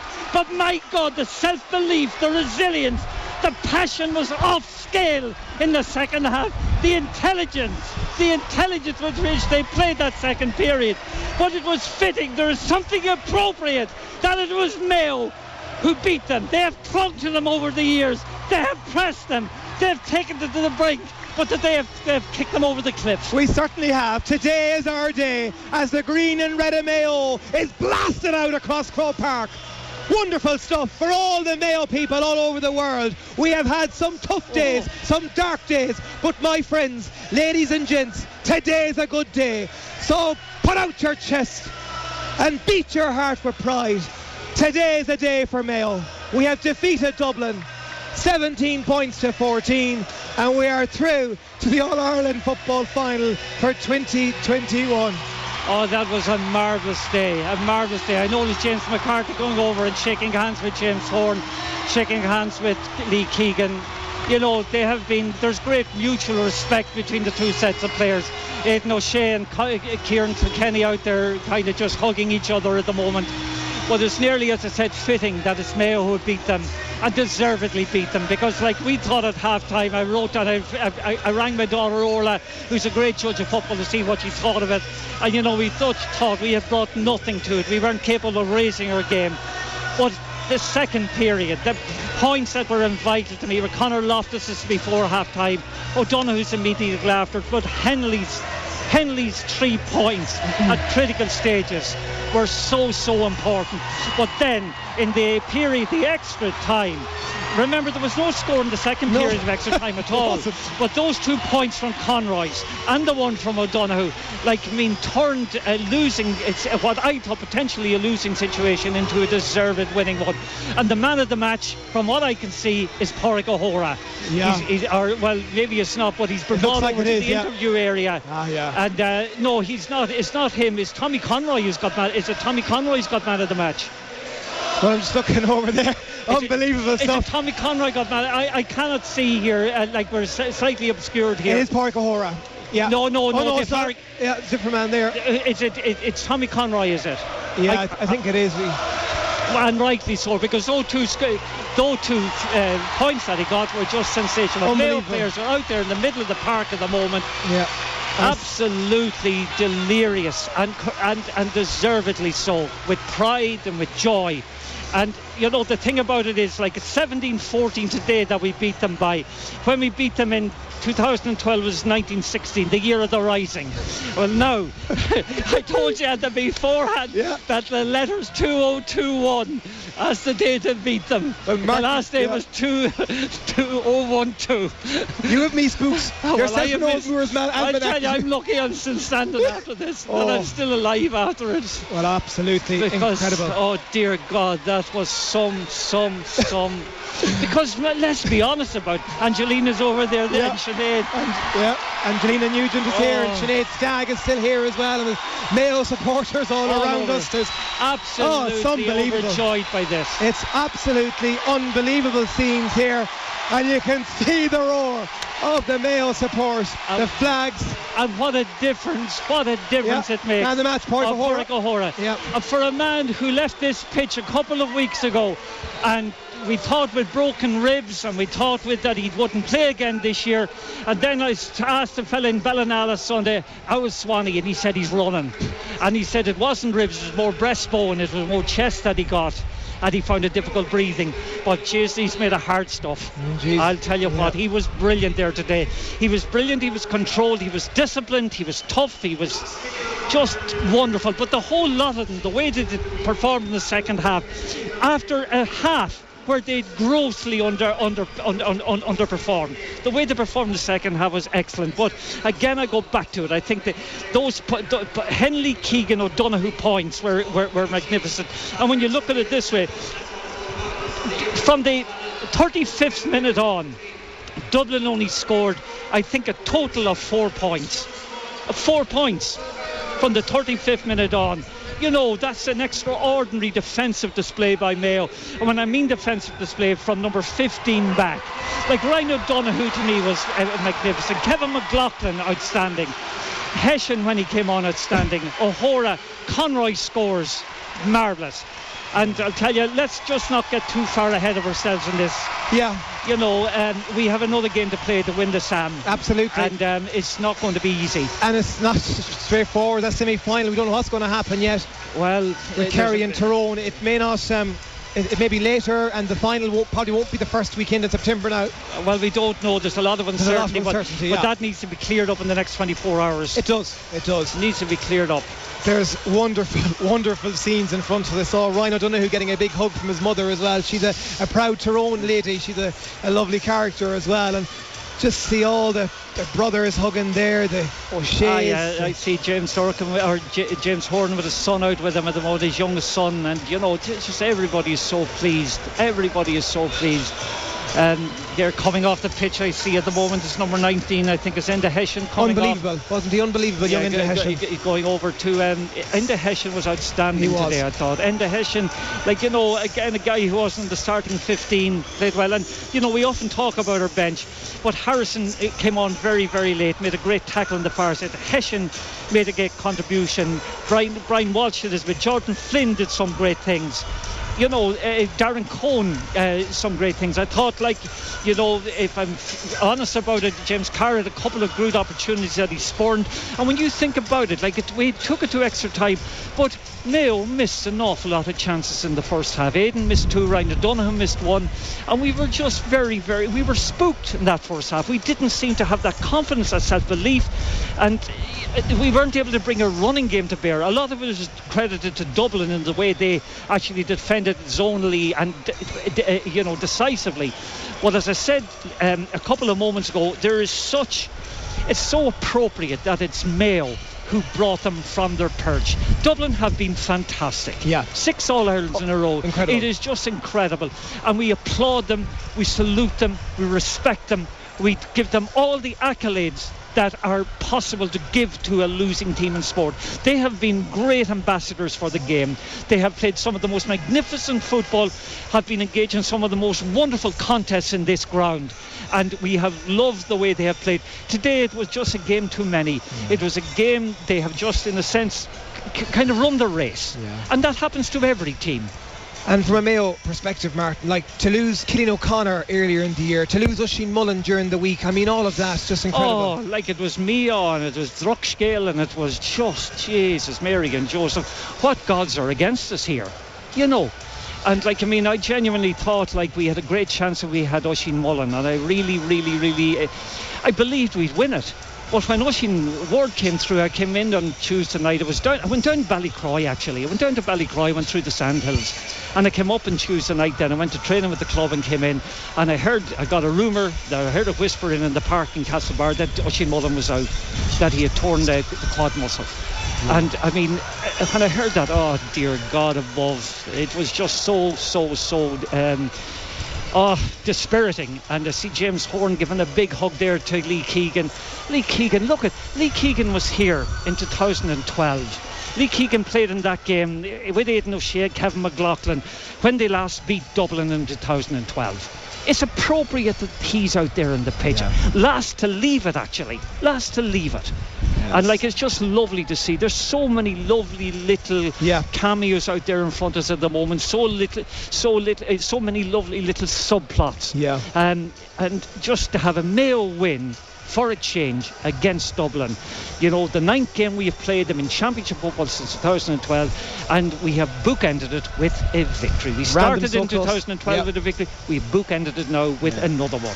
So my God, it's incredible, and it's totally deserved. Yeah, absolutely incredible stuff. I'm lost for words here. I really am. I'm warped after that free kick from Robert Henley. I'm not the better of it. I know the father Robbie has a horse called Sheila. Was running twice recently. I put €20 each way on the first day. It was still running at full time. But by God, the sun today made up for it. Well, I wish I had €20 on them each way, getting 3 points. I got some odds. Well, I can judge by social media in front of us, and everyone across the world with Mayo blood. They're just absolutely overjoyed this occasion. I see my phone ringing there. I thought I had some friends in Sri Lanka, but it's them phone scammers. Those phone scammers, Martin, they don't take a break. They don't take a break at all in Sri Lanka. It's not great for the COVID, I hear. Well, so I wouldn't. But you're looking out there on the pitch at the moment. You have Brendan Harrison back today for the first time since 2019. He's out there at the moment kicking football with his son and his daughter in the middle of the pitch, and there's a photographer thankfully out kind of taking shots from a distance. It's beautiful. The pitch is empty, listeners. The wee daughter, I'd say she's about 2.5. I have a little grandson, Oisín, I'm basing this on. He's just over he's over 1. Mary will kill me that I don't know his exact age. But Brendan is out there with the son and daughter. The wee son is running after us. I want to see is he right foot or left foot. He knows how to dance sideways anyway. The wee daughter's got, I'll tell you, she was going straight for the football. But it's beautiful to watch. It's just beautiful to see, and the joy is just unsurpassed. It's beautiful. And sport brings so much joy to all our lives. There's people now today, and they could be listening to us anywhere in the world, and they might be having the best days, but when you watch a game like that, even for a neutral, it was something spectacular. It was spectacular. It was fantastic. But, as I said, it's an occasion to beat Dublin. It's an occasion to be those wonderful, wonderful ambassadors for sport. But, it was so appropriate that it was us that did it. But, for Mayo blood, for people with Mayo blood, to have experienced this today. And it's so great that there were people in the ground to see it, and you can see what it meant to them, to players out there, when the roar is there to carry them, the roar is there to inspire them, the roar is there to take them that little bit extra when their bodies are just warped for nourishment. It was great to see. Wonderful. And that interaction between player and crowd today, by God, there might have only 24,000 here. You could have had a decibel level of 10 times that. It was incredible. It really was. So, Martin, where to now? We don't know. It'll either be Kerry or Tyrone. Well, it's down the road first of all. Drive down now. The mist, by the way, is just coming. Kerry or Tyrone is right, Michael D. And, you know, there's a big decision to be made very quickly by the GAA in this. Very, very quickly. Mayo are in the final. Mayo deserve to know inside the next 24 hours when they're playing the final and who they're playing it against. If they're going to be the kind of I suppose basically the ham and the sandwich. Yeah. If they're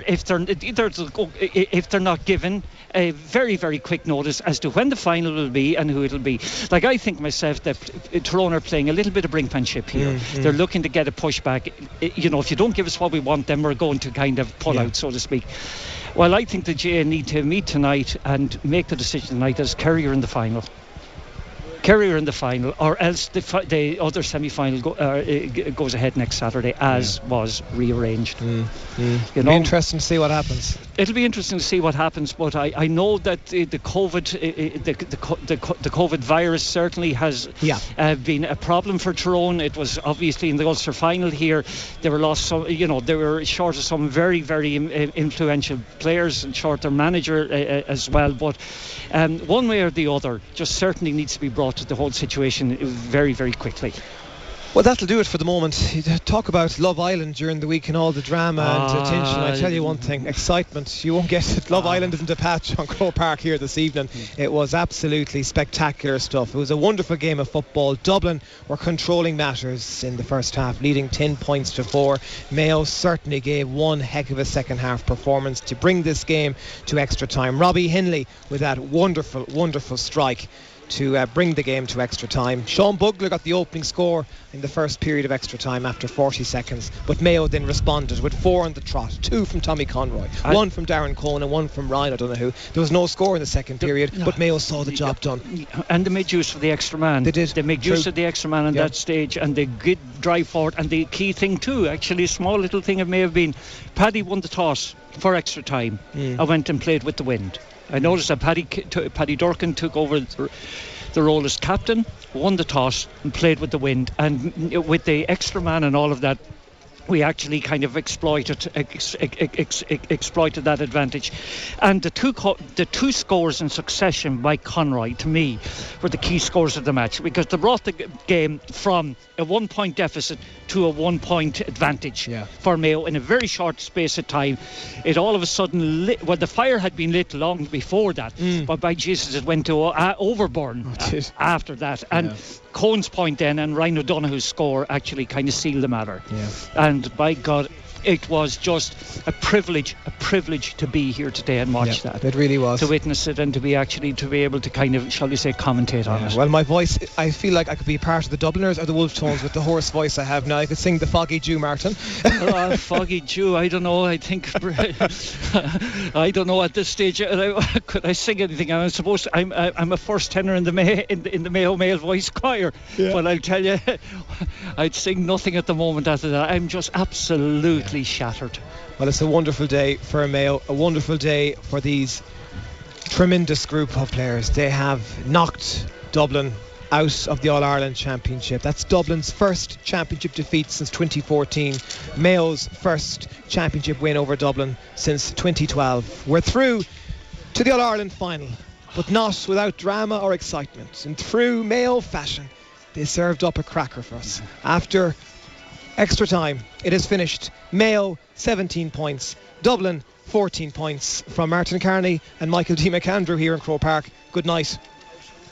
The big match in association with Connolly's Pub and Restaurant Times Square, delivering the best Irish pub experience in New York City. Log on to connollyspubandrestaurant.com.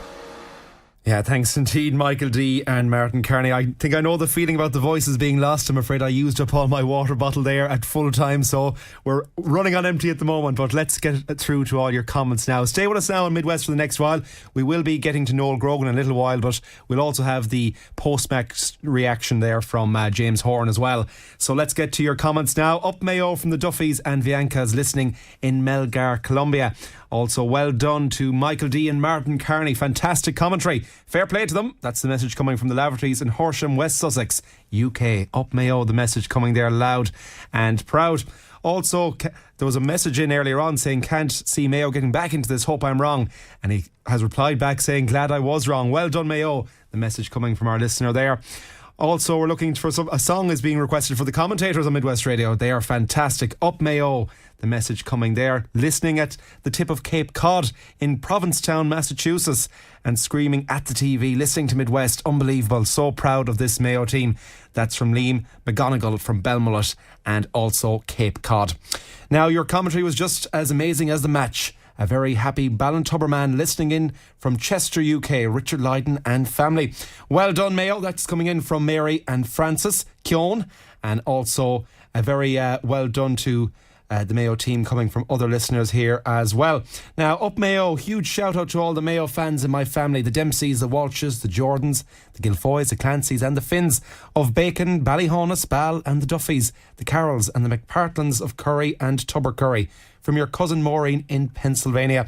That's where we're going to leave it now to let you out on this Sunday evening. There's only one song I can think I can play after that amazing match. 17 points to 14 after extra time. What a way to get your first championship win over Dublin since 2012. It's the Saw Doctors, the Green Red of Mayo. I'm John Morley. James Horan is coming up very shortly. He'll be speaking with Michael D. McAndrew to get the post-match thoughts. Oh, the Green and Red of Mayo, I can see it still. It's soft and craggy bogland.